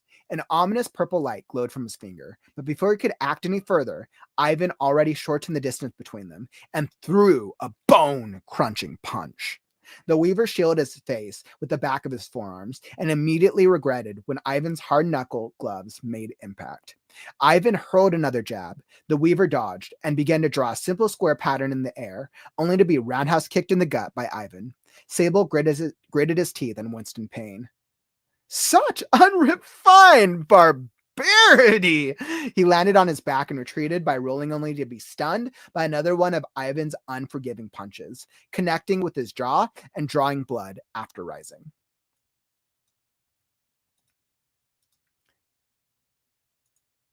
You are sturdier than most rogue weavers I usually go up against. Sable sidestepped one of Ivan's blows, and Ivan cracked a smile. This is going to be an exhilarating fight. He maintained pressure on Sable, viciously swinging at him and preventing the weaver from threatening either. Despite being at a disadvantage, the weaver maintained a cool head, and after he narrowly evaded Ivan's kick, he smirked when he formulated a plan to outwit his brutish opponent. Sable effortlessly slipped out of his cloak, draped it over his left forearm, and swiped at Ivan with it, forcing the Inquisitor to go on the defensive. When Sable was able to push Ivan away to a comfortable distance, he drew a pentagonal pattern, which formed into an arrow of ominous black energy and launched towards the Inquisitor. Ivan managed to sidestep the blast, but that troublesome cape kept him from advancing and obscured the Blackguard's movements. Ivan grabbed hold of the cloak, but his action worked in Sable's favor. He tossed the cape over Ivan and blasted the Inquisitor with an intricate pentagonal pattern. A line of dark energy struck the Inquisitor through his abdomen. The aether-canceling padding in his black brocade vest failed to absorb the bulk of the Weaver's attack, allowing a shockwave of shearing pain to spread through Ivan's body, soon followed by numbness. Darkness clouded Ivan's vision as he fell to the ground. While the silver-haired man lay there paralyzed with his remaining senses, he smelt burnt paper from his nostrils and listened to deafening ringing in his ears. Sable watched the vapors emit from Ivan's sprawled body and then nonchalantly stroll to his prey. The Blackguard lifted his cloak off of Ivan and dug his foot into the chest. Tilting his head to the side, he gave Ivan a pitying gaze and crooked smile. My, Mr. Inquisitor seems to have a passable amount of aether resistance. Amazing how much a drop of Weaver blood can go. And there. All right, so we will end the reading there. I knew I wouldn't be able to get through the full amount. Awesome.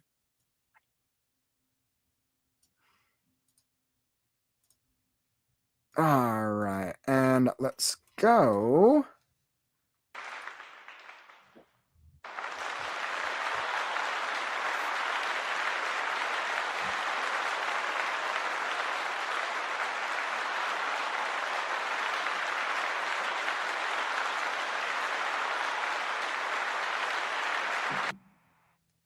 All right, so Lmae, this is absolutely a much better version of this story than what we had seen previously.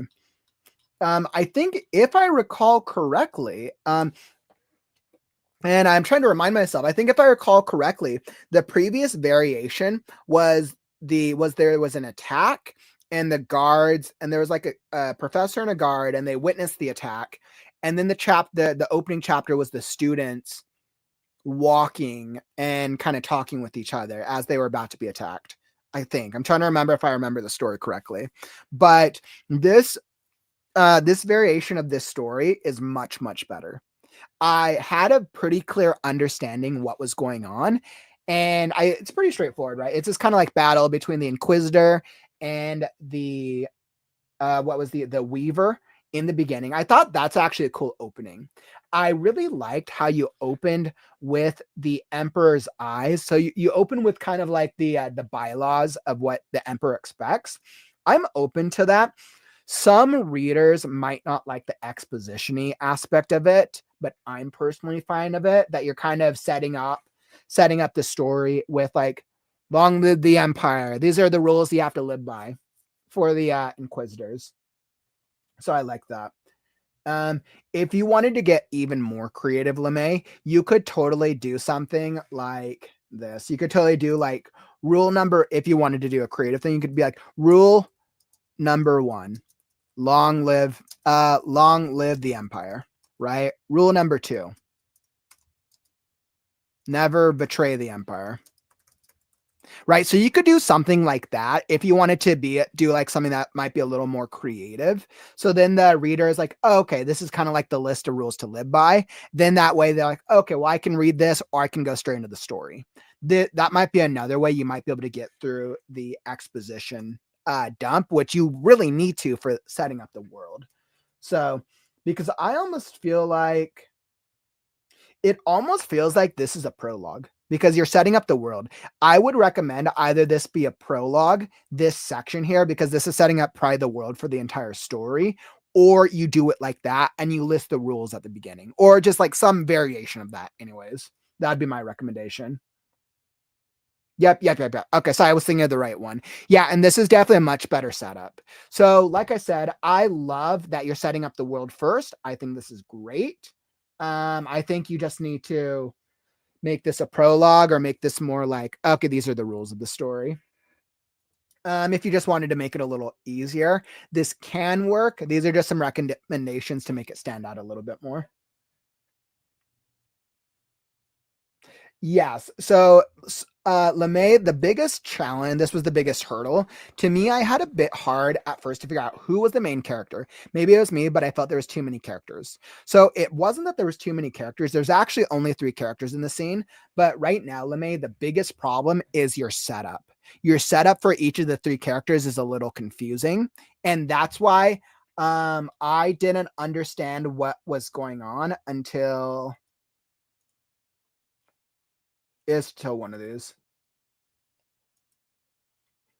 I think I understood what was going on till page 4 or 5. Then I was like, okay, there's the Inquisitor who's coming out of the bushes. You have the Weaver and then a little student. I was like, okay, that made sense.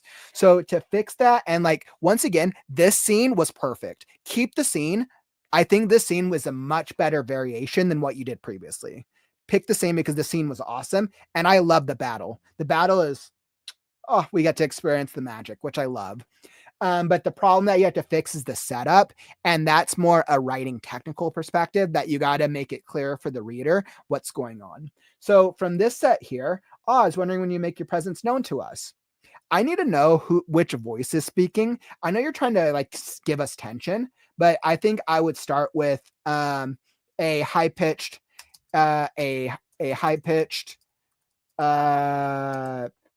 voice spoke, right? Just something like that. So that way you can kind of cement us with who is this voice, right?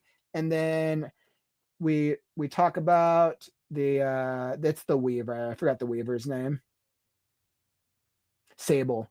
So then when you touch on Sable in the next paragraph, then you would be like, Sable spoke in his high-pitched voice. So you want to give the reader an inclination of who this character is. Because then you set up Ivan. We're like, okay, so I think that was clear enough. Somebody spoke to Ivan. Cool. Ivan emerged from the bushes, on his face, and the enigmatic weeder slipped out a slender hand. So, and this is what's confusing, right? So you've given us a voice. Now you've given us Ivan, but now in the same paragraph, you're going back to the Weaver. So now the reader's left confused. They're like, wait, are we describing Ivan or are we describing the Weaver? So then what happens is it creates a confusion. So an easy way to fix that is I would do a setup for Ivan. Ivan emerged from the bushes with a bead of sweat rolling down his ashen face. He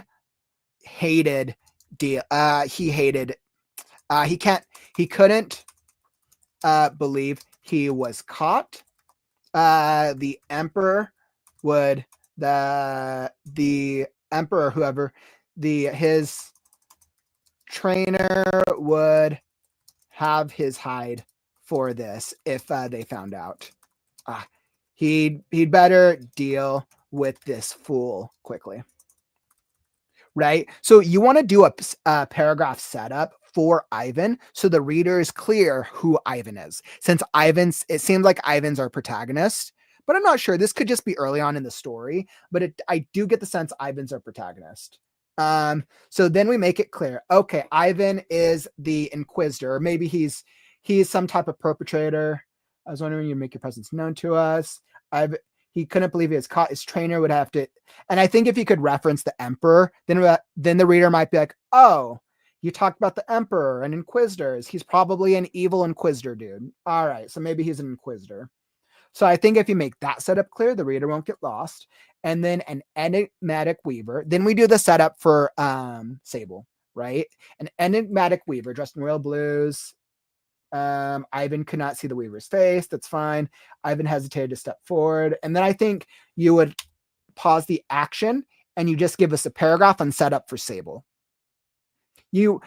If you want to make it easier on the reader, you could introduce Sable's name here, but you don't have to. You just have to make sure it's clear that the enigmatic weaver is the other character, right?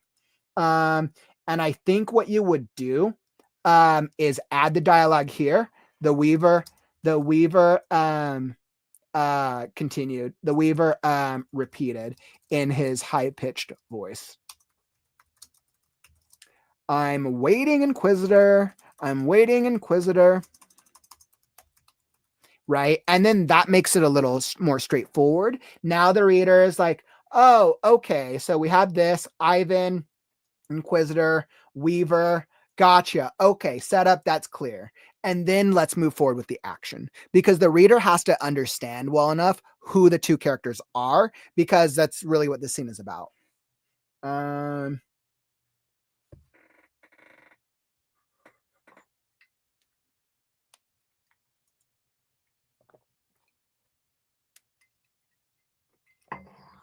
Hey, what's up, CJ? Welcome to the stream, my friend. Thanks for popping by.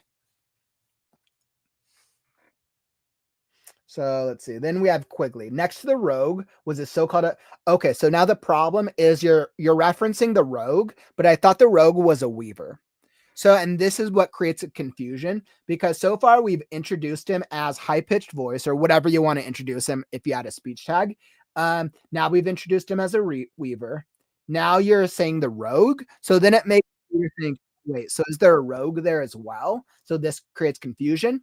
Only reference him as the weaver at first, and then like add other nicknames once the reader's clear. Okay, Sable the Weaver, Ivan the Inquisitor. Gotcha. Because you're about to introduce a third character. So that's why you want to make it clear. Next to the Weaver was a so-called apprentice and mark. A young man as clueless as they come. Quigley Birch was a painful, ordinary, and unexpected novice. Perfect. I wouldn't even use man. I would just go a young kid, because I think it calls him a kid. A young boy, right? As clueless as they come. So that way when Ivan references Quigley, he's like, okay, he's like a boy who wants to be a weaver. He's the apprentice. Okay. And this is good. I enjoyed this. Ivan watched Weaver slide a bottle of suspicious liquid out of the boy's hand. I like this. This is some foreshadowing. Great work. So if you've done the setup for each of these characters, if you've done the setup on the first page, we're like, okay, it's clear. Ivan Inquisitor, Weaver, and Apprentice. Perfect. Now I'm clear, and I can go forward and have fun with the story. So if you made the setup clear, the rest of these will be pretty good. Hey, what's up, Penelope? Welcome, my friend. Let's see. And then we go in here. So that's good. And then, so once you get over the setup, Lmae, the scene itself is actually really well done. And I want to reiterate this. The scene itself is very well done. Once you solve the setup of the characters and make that clear, the reader will get into the scene, because you introduce a lot of interesting mechanics and the dialogue feels very believable. I was such a fan of it. So once you've gotten into the story itself, let's see. Yes, I simply did not say anything.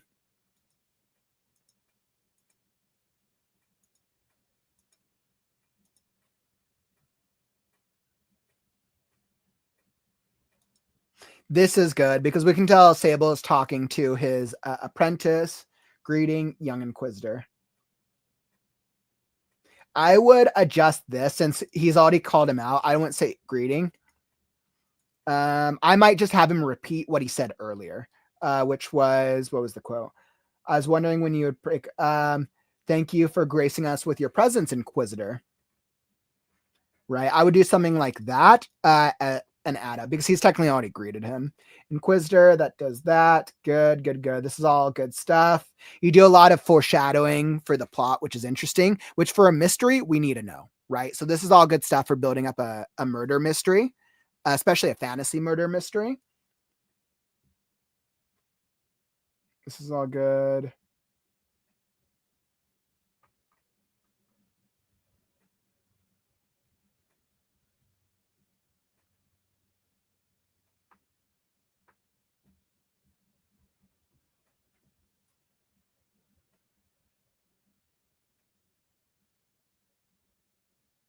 All right. So there's one paragraph where you switch to Quigley's point of view.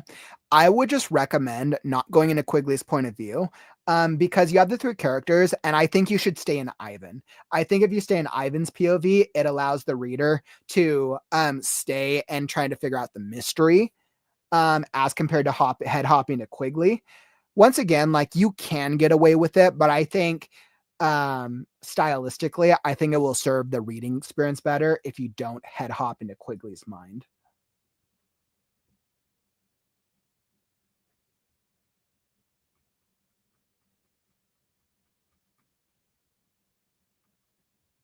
Because then I would say Quigley, if I'm in Ivan's POV, I'd say Quigley trembled.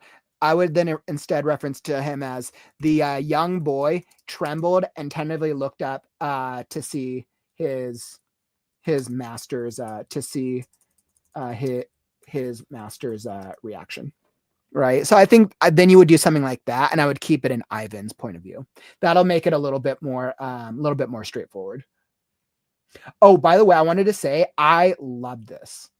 So once you just make that, whatever Quigley saw made him uneasy, and Ivan would sense the Weaver's malevolent nature oozing out like an inky miasma. This great metaphor, or great description. I love this. That was awesome.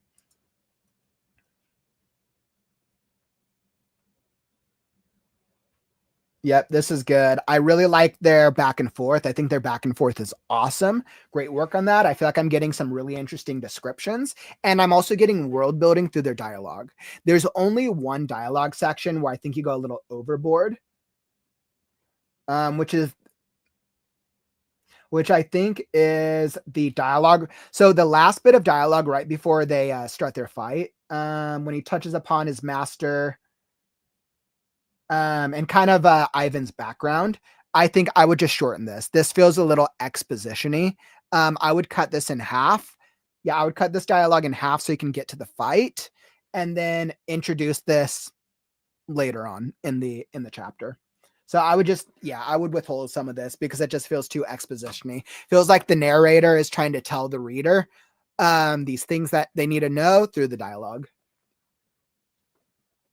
But the fight itself was great. I like the fight. I like I like that we have the Weaver who's trying to do these cool spells, and then Ivan just like, screw you, man. Ivan's like this like fighter, and that's cool. And then of course Ivan loses. Such unrefined barbarity. Awesome.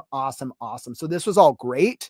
I really appreciated all of these comments, and it makes me like Ivan even more as a character. Ivan's like this fighter, and he's like, hey, I'm like, I like totally picture Ivan's like this badass inquisitor fighter who's gonna come like try to duke this Weaver who's probably like a really evil spellcaster of some type, and it creates a nice contrast. So really great work. This is such a huge improvement over the last version you submitted for the stream.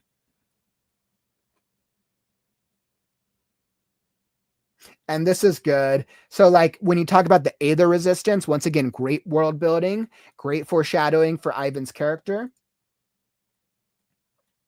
And that's everything that I got for you, my friend. So I think that is definitely, that's all the feedback I have for you. But overall, I am so intrigued. I want to keep reading the story now, and I'm actually want to learn more about how you use Aether in the world. I, as a reader, once I've gotten to that point, I now want to know a little bit more about, okay, so he's like investigating this like murder mystery, and I want to learn more about the magic. So I'm very intrigued by it, Lmae. Really, really great work, my friend. And definitely looking forward to seeing how the story evolves. Like, I am such a fan. This would be right up my alley. This is like fantasy Harry Potter-esque world, but I could tell it's a little darker, and I kind of like that. So I would definitely be down for this, Lmae. Definitely would be down. So great work, and thank you so much for submitting. And I know I could tell in the chat people were enjoying it as well.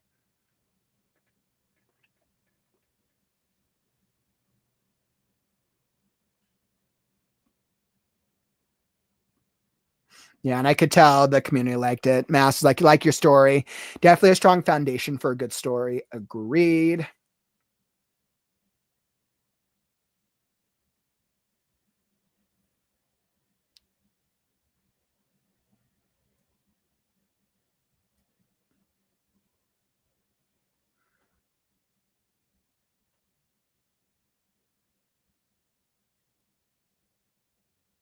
All right, perfect. Wanted to make sure I caught myself up in the chat.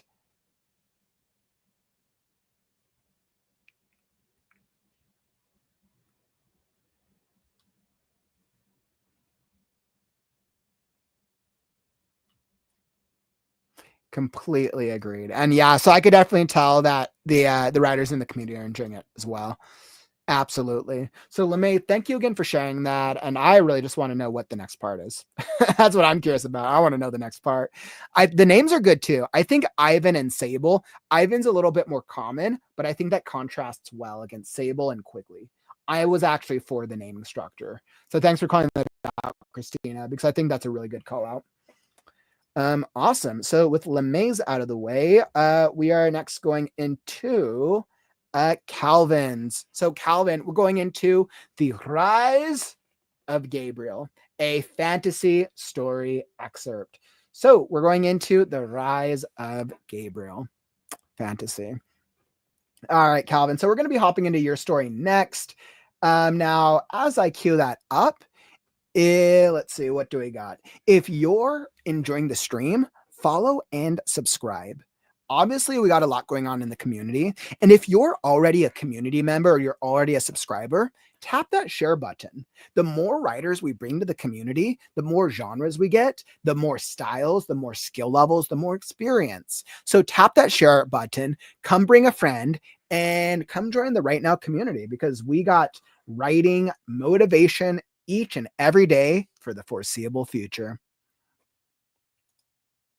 All right, my friends. So absolutely excellent, excellent, excellent. So we're going to be going straight on to The Rise of Gabriel, a fantasy by Calvin. All right, so I got to go cue it up here. All right, well, I take a breather for a second. What are you guys thinking of the story so far? I feel like we're having a nice mix.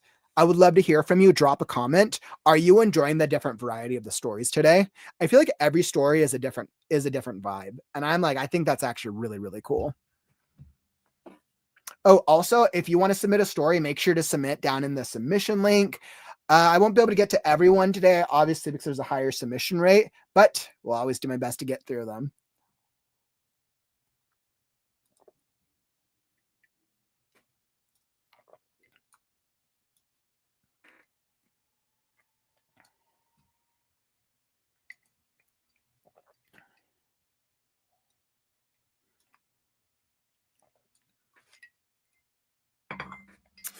Let's see, CJ, you're like, random question. Would you consider academic writing as a genre? I guess it's a type of story. Well, I mean, I guess I would ask for clarity. So when you say academic writing, are you saying like writing like a school paper for like analyzing like a type of fiction, or like analyzing a discussion? What would constitute as academic writing? Generally, academic writing tends to fall under nonfiction if it is a style, but academic writing, like writing papers and school essays, is really its own genre, right? For school, right, let's say you have to go write you have to understand the philosophy of Lord of the Rings and why did the characters do what they did, and you can prove your point and you can use all the references you want, but it is a different style of writing for sure. So yeah, I would just ask for a clarity on what academic writing means to you, CJ. All right. So let's see. Where are we at?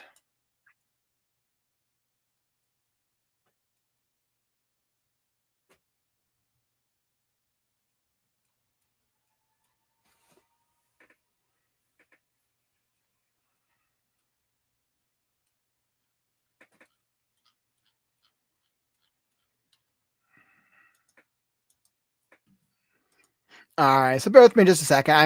I'm just checking our submissions right now.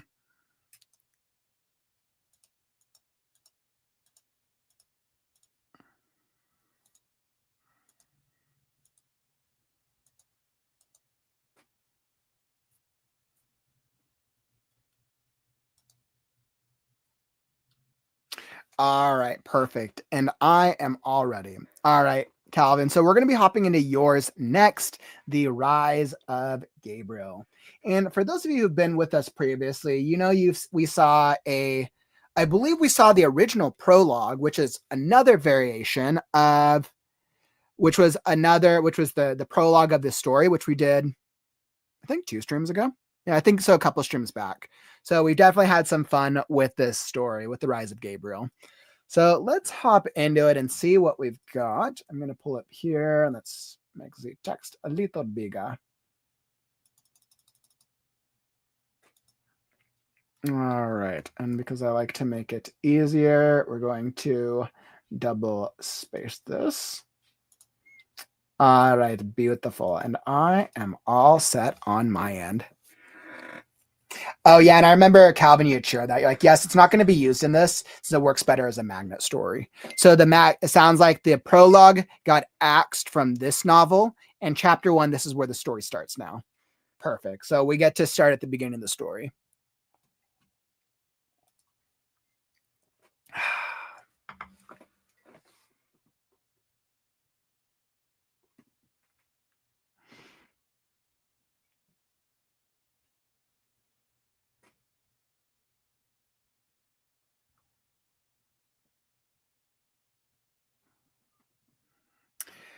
All right. I guess before I start, CJ, just touching upon your point. Good point. I guess if you were doing an analytic study of a text, that would be a kind of storytelling because you are reading a text from a historical POV. So I guess historical nonfiction. Yeah, in a sense. So yeah, I mean, it's right. Like essay writing is its own style of it, and that's more focused around a thesis, a subject, and an argument, and then you're basically proving your point. It's a little bit more of you're trying to persuade the reader to your way of thinking by using references and analysis. So it's definitely it is storytelling. It's just a different style of storytelling. I don't know if that type of storytelling would work for this format, since this format is very much focused more on fiction. Or we can do like nonfiction as well, because nonfiction has its elements, but I don't think it would work for a school framework, for a school paper type framework. I've gotten that question once or twice before. Okay, perfect. So Calvin, let's hop into it. But CJ, if you want feedback on your story, if you want feedback on it, reach out to me and I might have other options for you for sure.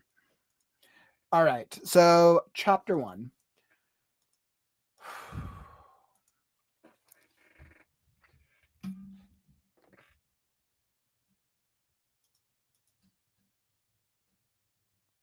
Come on, Mac. It's time to get up. A shrill voice echoed through the small hut.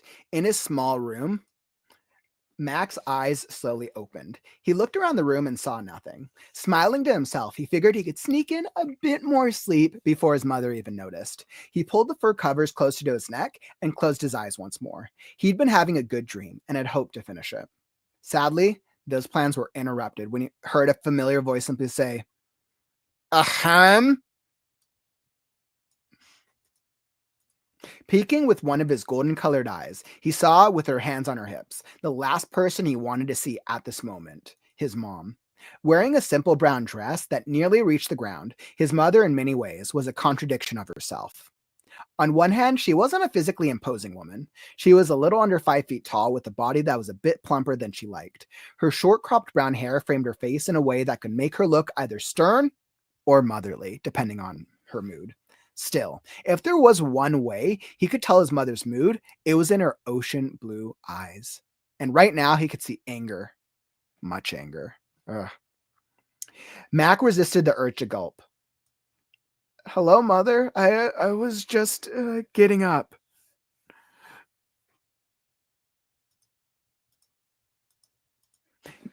His mother smiled widely, and in Mac's experience, this could go either way for him. She continued to stare at him for a moment before her face relaxed, and she let out a tired sigh. Hurry up and get dressed. Mr. Johnson is going to be starting today's harvest soon. If you're not there, he won't pick you and you won't be able to get any of the harvest, his mom said as she left the room, and she shook her head. Mac felt more awake as he cursed himself for his own forgetfulness. He threw the fur blanket off himself and swung his feet off the side while he rubbed his dried sleep from his lightly bearded face. His bare feet touched the cold ground, and goosebumps formed on his skin. The cold reminded him that winter would soon be here, and the harvest would be over until the warmer spring months. Getting on his feet, Mac moved quickly to grab what he needed. He shed his night clothes. He replaced them with a pair of red wool pants and a black shirt. He looked around the small room for his leather ankle boots until he remembered they were under his bed.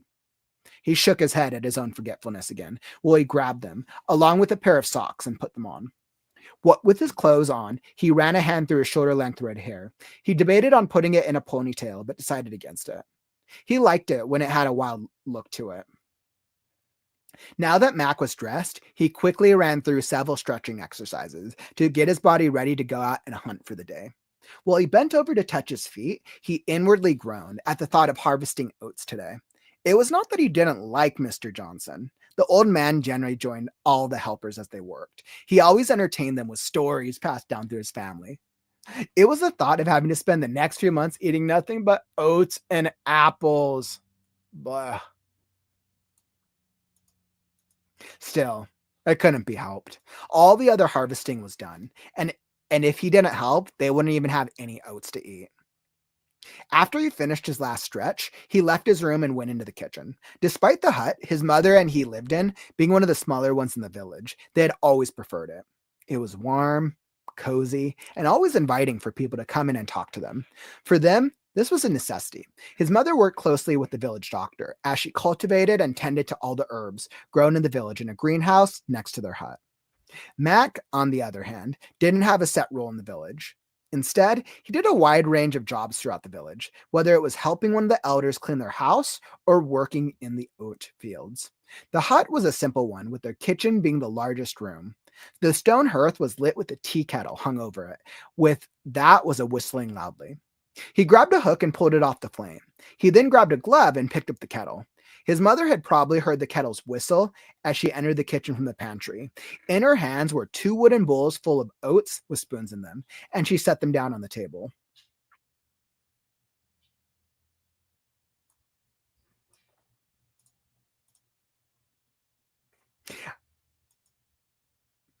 I'm going to grab an apple along with some sugar. Would you like either? He thought about it for a moment and glanced at the clock.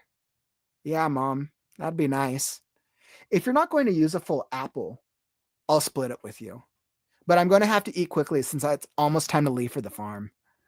His mother smiled softly. That's fine, dear. She hurried into the pantry while Mac poured the water over the oats. Once he was done, he put the kettle back into its spot next to the hearth and sat down at the table and mixed the oats. While he moved the spoon around in circles, his mother walked back in with a luscious red apple and a pouch holding the sugar. She set them down on the table and pulled out her knife. With quick precision, she cut the apple into slices and handed him some. He added a spoonful of sugar to his bowl, along with the apples, before he mixed them all together and took a bite. It was perfect. The two of them ate in silence. Mac tried to ignore it, but he could sense the nervous tension coming from his mother. He just finished another bite when he noticed his mother was simply playing with their food as she gingerly moved it from one side of the bowl to the other. Something on your mind, Mother? His mother's head shot up and he gave her a smile. Oh, it's nothing, dear. I'm just mentally thinking about how much food we have.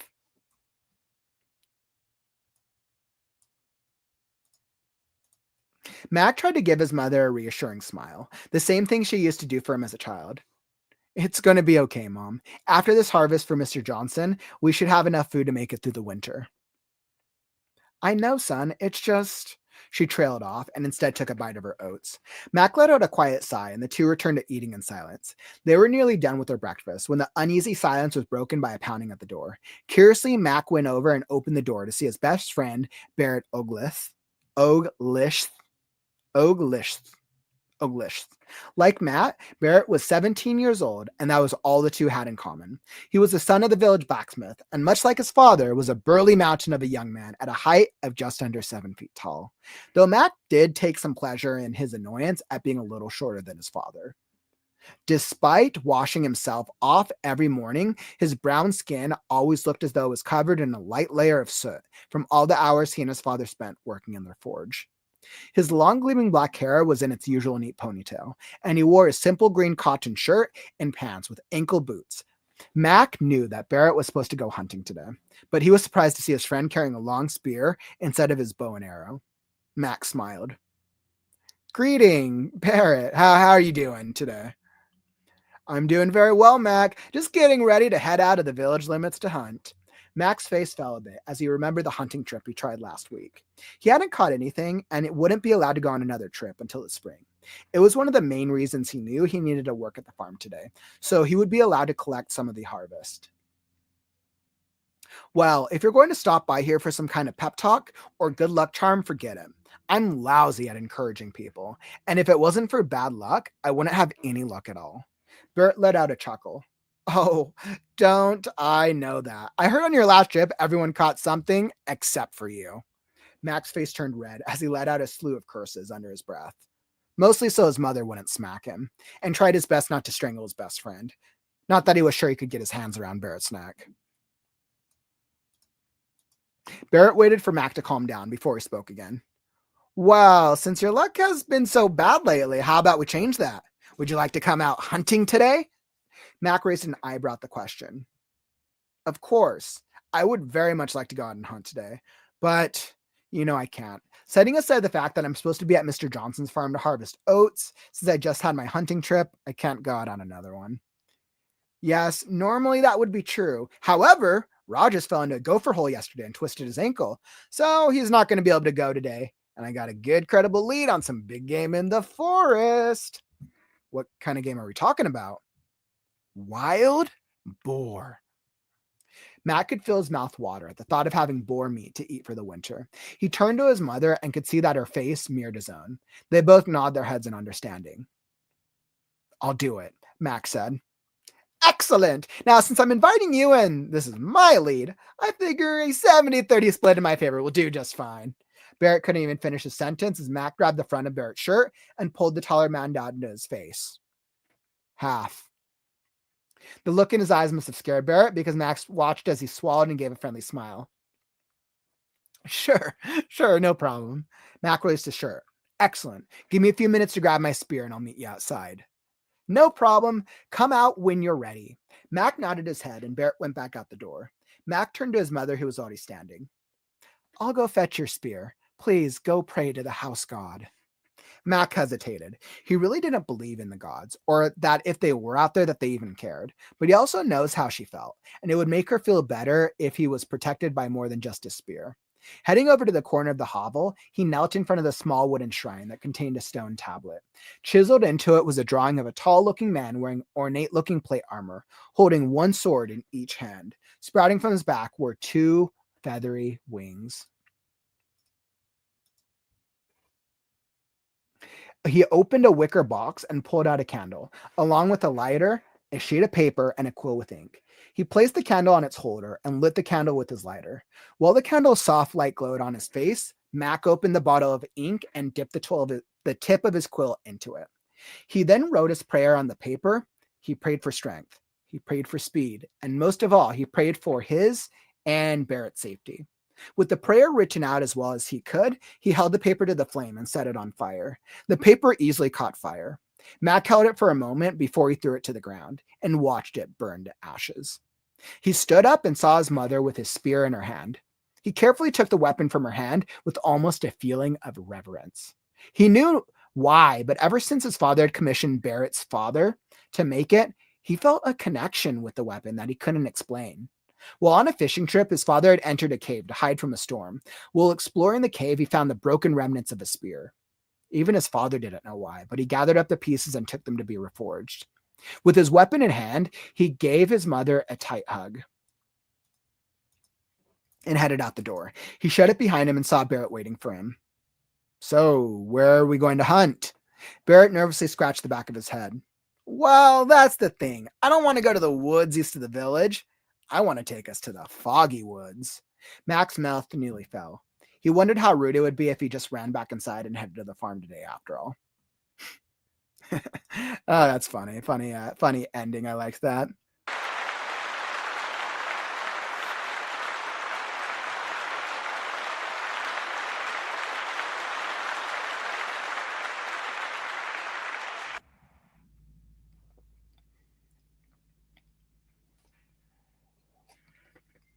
All right. So that was a really interesting opening for a story.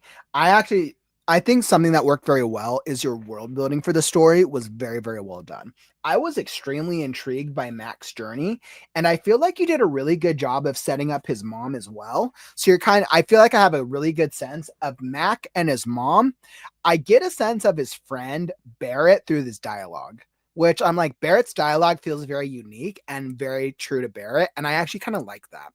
I get that Barrett's kind of like this kind of like trickster, not like a trickster, but he's kind of like a rogue-like character in a sense that he's like a little bit more lighthearted. He's kind of like the comedic, what's the word? He's the comedic duo between Mac and Barrett, and I really like that. He provides a nice compliment to Mac's personality, which is great. So I would say the character description, the character development is great, the world building is great, and the dialogue is actually pretty fun. I think there's points where the dialogue can be fine-tuned, but I think that's more in the editing version of it. I don't think there's any major like glaring dialogue issues from this section. I actually think the biggest obstacle for this version is actually the plot. And I'm going to tell you why. So let's, and I think it's starting with the beginning. So let's go back into it. And I could tell that, let's see, the characters as well. Let's see what the title of it is called The Rise of Gabriel.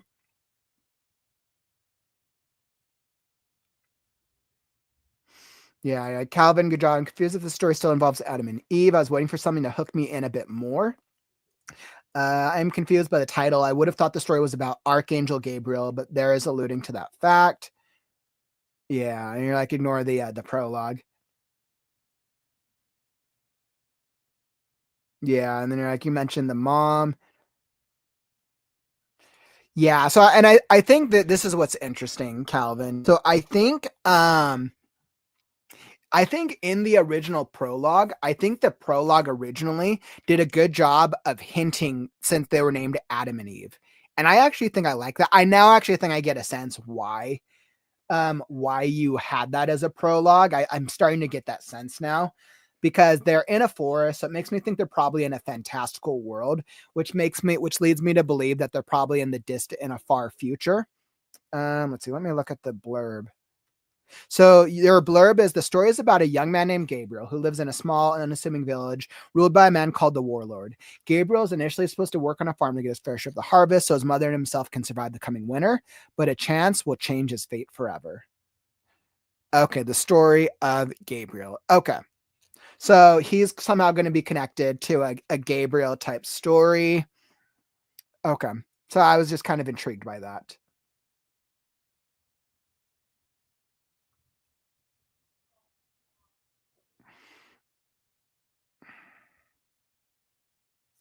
Okay. So I think right now, Calvin, the biggest problem with this is I think the chapter itself is sound. It's actually very well written, and I think everything that happens makes sense. So I want to iterate that the world building and the character development is great.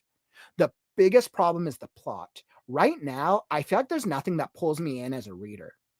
The reason I liked your original prologue before you cut it was because we get pulled in with this fun back and forth between the husband and the wife, and then an accident. And we're like, oh shit, as the reader, now I want to know more. if we're starting with chapter 1, the problem is there's nothing that happens that immediately intrigues us. Essentially, if I were to lay out this plot if I were to lay out the bare bones of this plot, it's Mac wakes up, mom tells him to get dressed and go to harvest. Mac eats breakfast with his mom. Mac and friend decide to go hunting. If I was to break that up into the 4 beats. So I think, should I put the prologue back in? I think okay, so I mean, you have 2 options. I think my guess is with the if this is like an Angel Gabriel type story, because Christina was close. It's about the Archangel Gabriel, right? So this is about his story.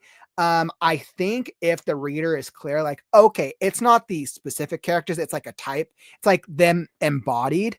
I think you could do that. I think that Adam and Eve prologue actually does work. But I understand how it's a different vibe. If that is in present day, Adam Eve probably takes place in present day, which was 1999. And then Mac takes place during the thousands of years in the future, hundreds of years or something like that. It's probably in the far future. So I think from a pure hook perspective, the prologue hooks the reader in a little better. So you could use the prologue if you're setting up the world. But essentially, I think what you're doing is it's setting up Adam and Eve and Lilith, as compared to it's not necessarily setting up the prologue, but it is setting up that sense. So you could use that as a prologue. I wouldn't be able to suggest a better recommendation unless I like have read or have a plot of the full story, with being like, okay, I think the prologue could work, but you might have to do a little bit more world building at the end of the prologue. So it's like, oh, okay, this is Adam and Eve, and this is the state of the world we're not going into. Yep. Okay. And I kind of thought that, right? So I think the prologue could work if you end off the prologue with, and that was the end of the millennium. And then years passed, ages passed, time passed, and now Mac is but a simple farmer or something like that, right? A simple hunter. I think you could make the prologue work. It's just right now the prologue is just more intriguing. The prologue pulls the reader in because it has more of a hook. Alternatively, you could make the chapter 1 work, but you would have to add a hook to the chapter. To me, the most intriguing part of chapter 1 was definitively the back and forth with Mac and his friend. I was most intrigued by the Mac and his friend bit. I almost would rather you open up on the Mac and the friend bit. I think that's more exciting. Open up on Mac and the friend, because that opens up on some action. And then Mac goes and eats breakfast with his mom. So then we get a little bit of Mac and mom time. But really, Mac kind of decide like, oh, should I go hunting? Should I not go hunting? Maybe I can still back out of it. I think that might be a little bit better way to pull the reader in if you want to keep the prologue out and you want to start with chapter 1. That is an alternative recommendation. That could work as well. Which time jumping isn't necessarily a bad thing, Courtney. I think the majority of the story takes place in this forest era. I think that 1999 prologue was just very I think that was trying to set up the world, is my guess. Yeah, I mean, Calvin, you could go either way. If you're kind of stuck between it and you're like, hey, I don't know which route I should take, ask yourself, what is the core protagonist's journey? And then what is the core message and theme of the story? So these are your two questions to ask yourself. What is your core protagonist's journey?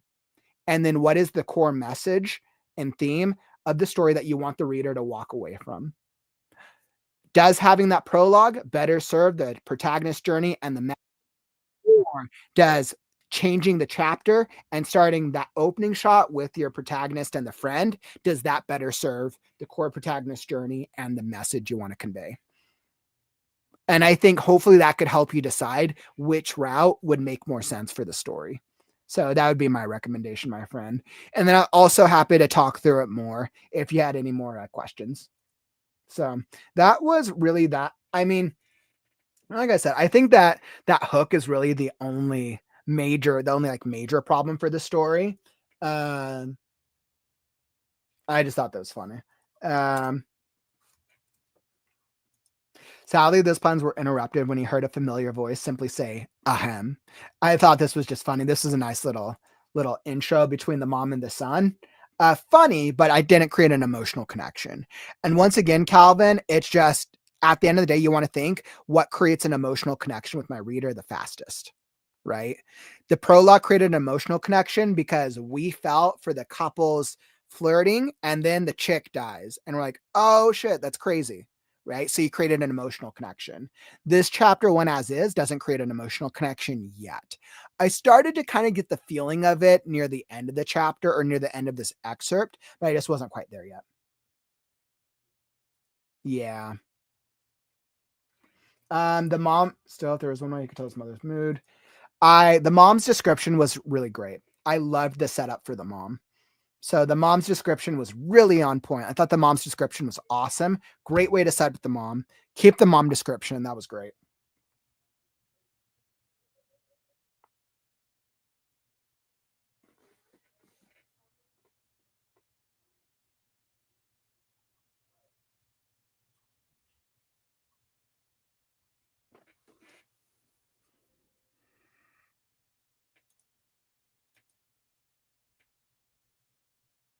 I think for the setup of this, as we're describing Mac's journey, to me as the reader, like harvesting oats didn't really do anything interesting for me personally. So it's like, I don't feel like I don't need a bunch of description about what's going to happen with him, like going to go do oats. I would be like, I would just shorten this paragraph. Mac gets dressed. He thinks about, oh God, I don't want to eat apples and oats, but I have to go sow oats right now, or I have to go do the work. I think that's funny. That was actually funny. I was like, it was the thought of him having to spend the next few months eating nothing but oats and apples. That's funny. Get to this bit faster. So I would cut down on these earlier sentences and just get there faster. Because then you could also be pulling in the reader. You could also be pulling the reader in through some more situational, some comedic elements. Oh, that's actually a good idea. That is another good idea. Maybe start with them having breakfast and then have it open with a dialogue or the mom saying something like, really like, oh, you shouldn't do that, or do something that really pulls the reader in. That could actually be good. Have them start in the middle of a conversation. That's another good idea, Mass Toaster.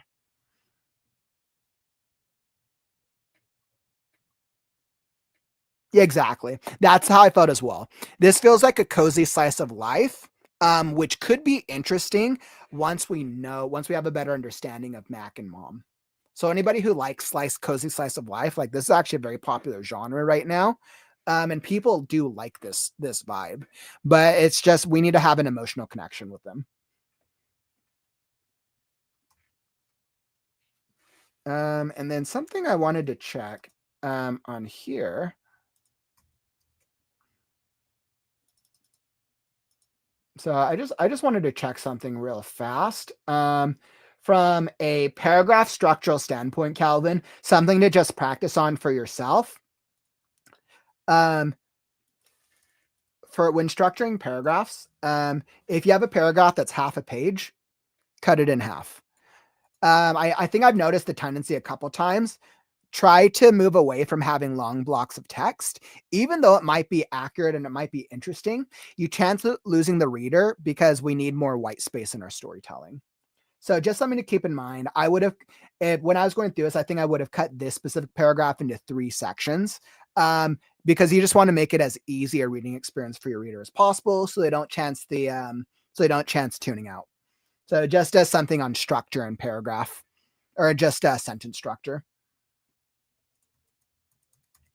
Okay. Let's see, where else were we? They probably heard.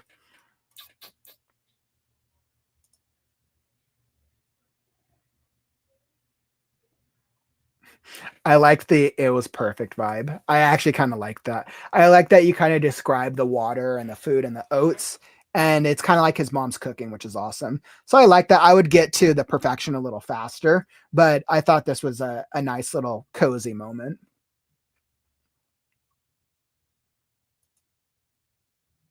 This was just me being an editor. Mental is not a good word.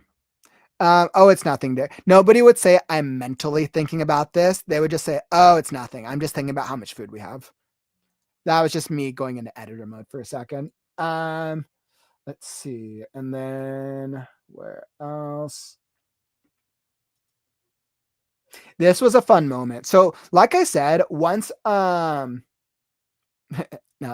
it's funny because I know Drake is always like, no, Drake and Marie over from How to Unleashing Your Inner Dragon are always like, no LY words. I am fine with some LY words. I don't think LY words are bad. And I'll tell everyone this, I don't think LY words are bad, but they are like every other tool in your tool belt. They don't use them in excess. And if you have a way to better describe something with less words, that's what you want to do. We tend to overuse LY words as a replacement of other types of description. That's why LY words are overused. And that's why then that comes that mindset of like, no LY words. It's more because stop overusing LY words. And now I'm not talking to you, Calvin. I'm just saying in general to people. Okay, let's see. Mark's face. So once this was my favorite part of this chapter, Calvin. Once we had the friends, Mac and Barrett, that was my favorite part. I was pulled into their like friendship, their banter, and I thought that was funny. That was my hands down favorite part of this chapter. And after reading this chapter, Barrett is my favorite character. I liked Barrett more than Mac because Barrett kind of has this like playful, like rogue nature. Like Barrett was my favorite part of this chapter specifically. And that's kind of because of their banter and their back and forth. Barrett kind of came across to me kind of like the Ron Weasley of their tribe. Little maybe dorky, maybe he's like the hunter. Hard to say, but I liked him.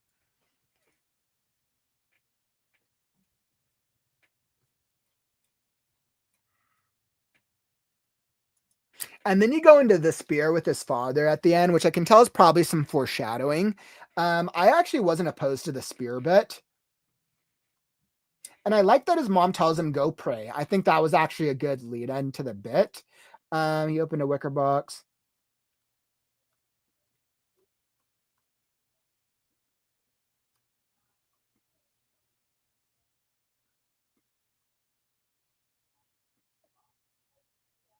Yeah, I like this. I like the spear bit and the gods. I thought that was kind of an interesting setup for the story. And I think something you have to keep in mind, Calvin, since the story is titled The Rise of Gabriel, anytime you touch upon gods, the reader's going to have higher expectations. So anytime you touch on the gods, and I'm sure it's intentional, but just something to be aware of, right? I would even start with, before he hesitated, he didn't believe in gods. He didn't believe in gods or make believe stories, right? I think that would be a stronger opening for this sentence because the reader has high expectations of, oh, this is going to be a story about Gabriel, right? Or he didn't believe in gods or angels. Something to that effect. I think that can make this paragraph a little stronger. Yeah. But I love this imagery right here. I wanted to get to this imagery a little sooner because this was a really cool picture, a really cool idea in my mind of seeing that the guy with the two swords and the plate armor with the wings. I'm like, yeah, it's a cool angel warrior of some type.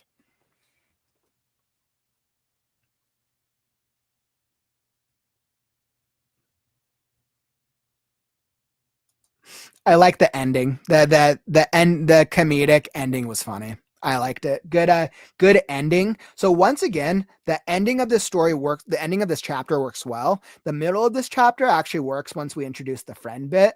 And then you just got to figure out how you want to fix the beginning. And then that will improve it so much. Draw the emotional connection with the reader sooner, and then you'll have them a little bit more invested by the time the friend shows up. And then the reader will be more down for Mac's character even more by the end of the chapter. So Yep. Yeah, I completely agree, right? Then the God stuff better sets up the Archangel. I completely agree with that. Yeah, and I think that could be that's a good strategy, Calvin. That'll let you try to dive into the action a little bit sooner. So I think that's a good strategy. Just make sure that whatever their conversation is, if you do adjust their conversation, try to have the conversation have a little bit more stakes or have it something that's more intriguing. Like maybe Mac wants to talk about something crazy, and he's talking about it and his mom's just checked out, or vice versa, or anything. But just do something that really pulls the reader in immediately, and then they'll want to know more. So yeah. Overall, really great work, my friend. Thank you so much for submitting. That was an awesome, awesome, awesome story. And especially after reading the prologue, I now really I want to know more about this world. This sounds like a really fun world to get into. So I'm glad that we were able to help you out a little bit. So that was a lot of fun.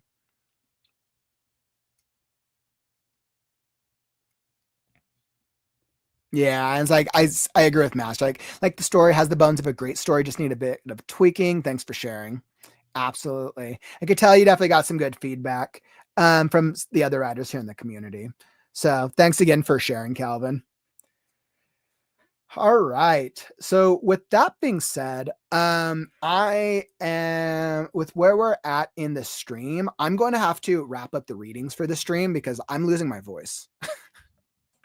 I can feel it. I started feeling my voice losing it at the end of the last story. I don't think I'm going to be able to do another reading without affecting my voice at all.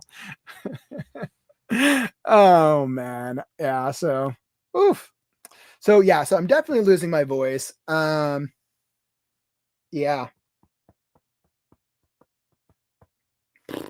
So that's what I got. I will queue up the next round of stories for the next critique show, which will be on Saturday. What is that? Saturday, February 8th. Since next weekend I'll be live streaming for the masterclass. So I'll be back for more story and critique show stories in 2 weeks. And then we'll also be launching the beginning of the Create Right Now podcast. I think you guys are going to get a couple weekends where you guys will get both the podcast and the critique stream. Yeah, I got to remember where my schedule is at. So February will mark the return of the Create Right Now podcast. We're currently scheduling, and I think I'm going to have some really exciting guests for you guys. So we're going to have some great conversations, more critique show, and much, much more. Yeah, unfortunately sometimes my voice just I can feel it. I can't get it through another reading as much as I wish I could. Which is why I always recommend submit your story sooner. I know, Darth Vader voice. No. And Bethany's like, no. Submit your story sooner, my friends. Oof. And on that note, I very much appreciate y'all. I really got some great storytelling in today. As we look towards creative writing on the morrow, I'll be back for another writing sprint stream tomorrow at I think I'm doing it at our normal weekend time, 1 p.m. Pacific, 2, 3, 4 p.m. Eastern. I got to make more progress on Scarecrow. Come join us. Maybe we'll do some writing for a little longer. So that way we can both get some progress. I'm ready to start playing around with Pebble the Pixie. I really want to get back into writing her. So I'm super, super excited. So very much looking forward to that. And if you don't want the fun to end, check out the Reading Sprints for Storytellers playlist, linked down in the YouTube description down below. That's a playlist of our story and critique show episodes. So if you want to go check out previous stories from some of our community members, definitely worth watching. And if you don't want the conversation to end, come join the Right Now Discord. Link down in the YouTube description. That's where all of our writers hang out. We have conversations about crazy memes, great writing conversations, games, writing technique stuff, publication announcements, and much, much more. So come join us in the Discord if you really want to come be involved outside of the live stream experience. All right. And don't forget, like the stream on your way out. Help us show the algorithm that writing streams are cool. All right, my friends, I appreciate y'all. And I was like, thanks again, everyone, for sharing who shared today. Appreciate it. Thank you so much, Mass Toaster. You're awesome. Christina, that's all right. Just I would just resubmit and then just let me know to look at the newer one if that was the case. Thanks all again for dropping by. It was a great stream, but unfortunately, that brings us to the end of the stream. Don't forget, words are wind, but stories are forever. I'm Kauffman, and I'll catch you on the morrow. Stay creative, writers. Right now. Right now. Right now. now. Right now. Right now. Because it's time to write now.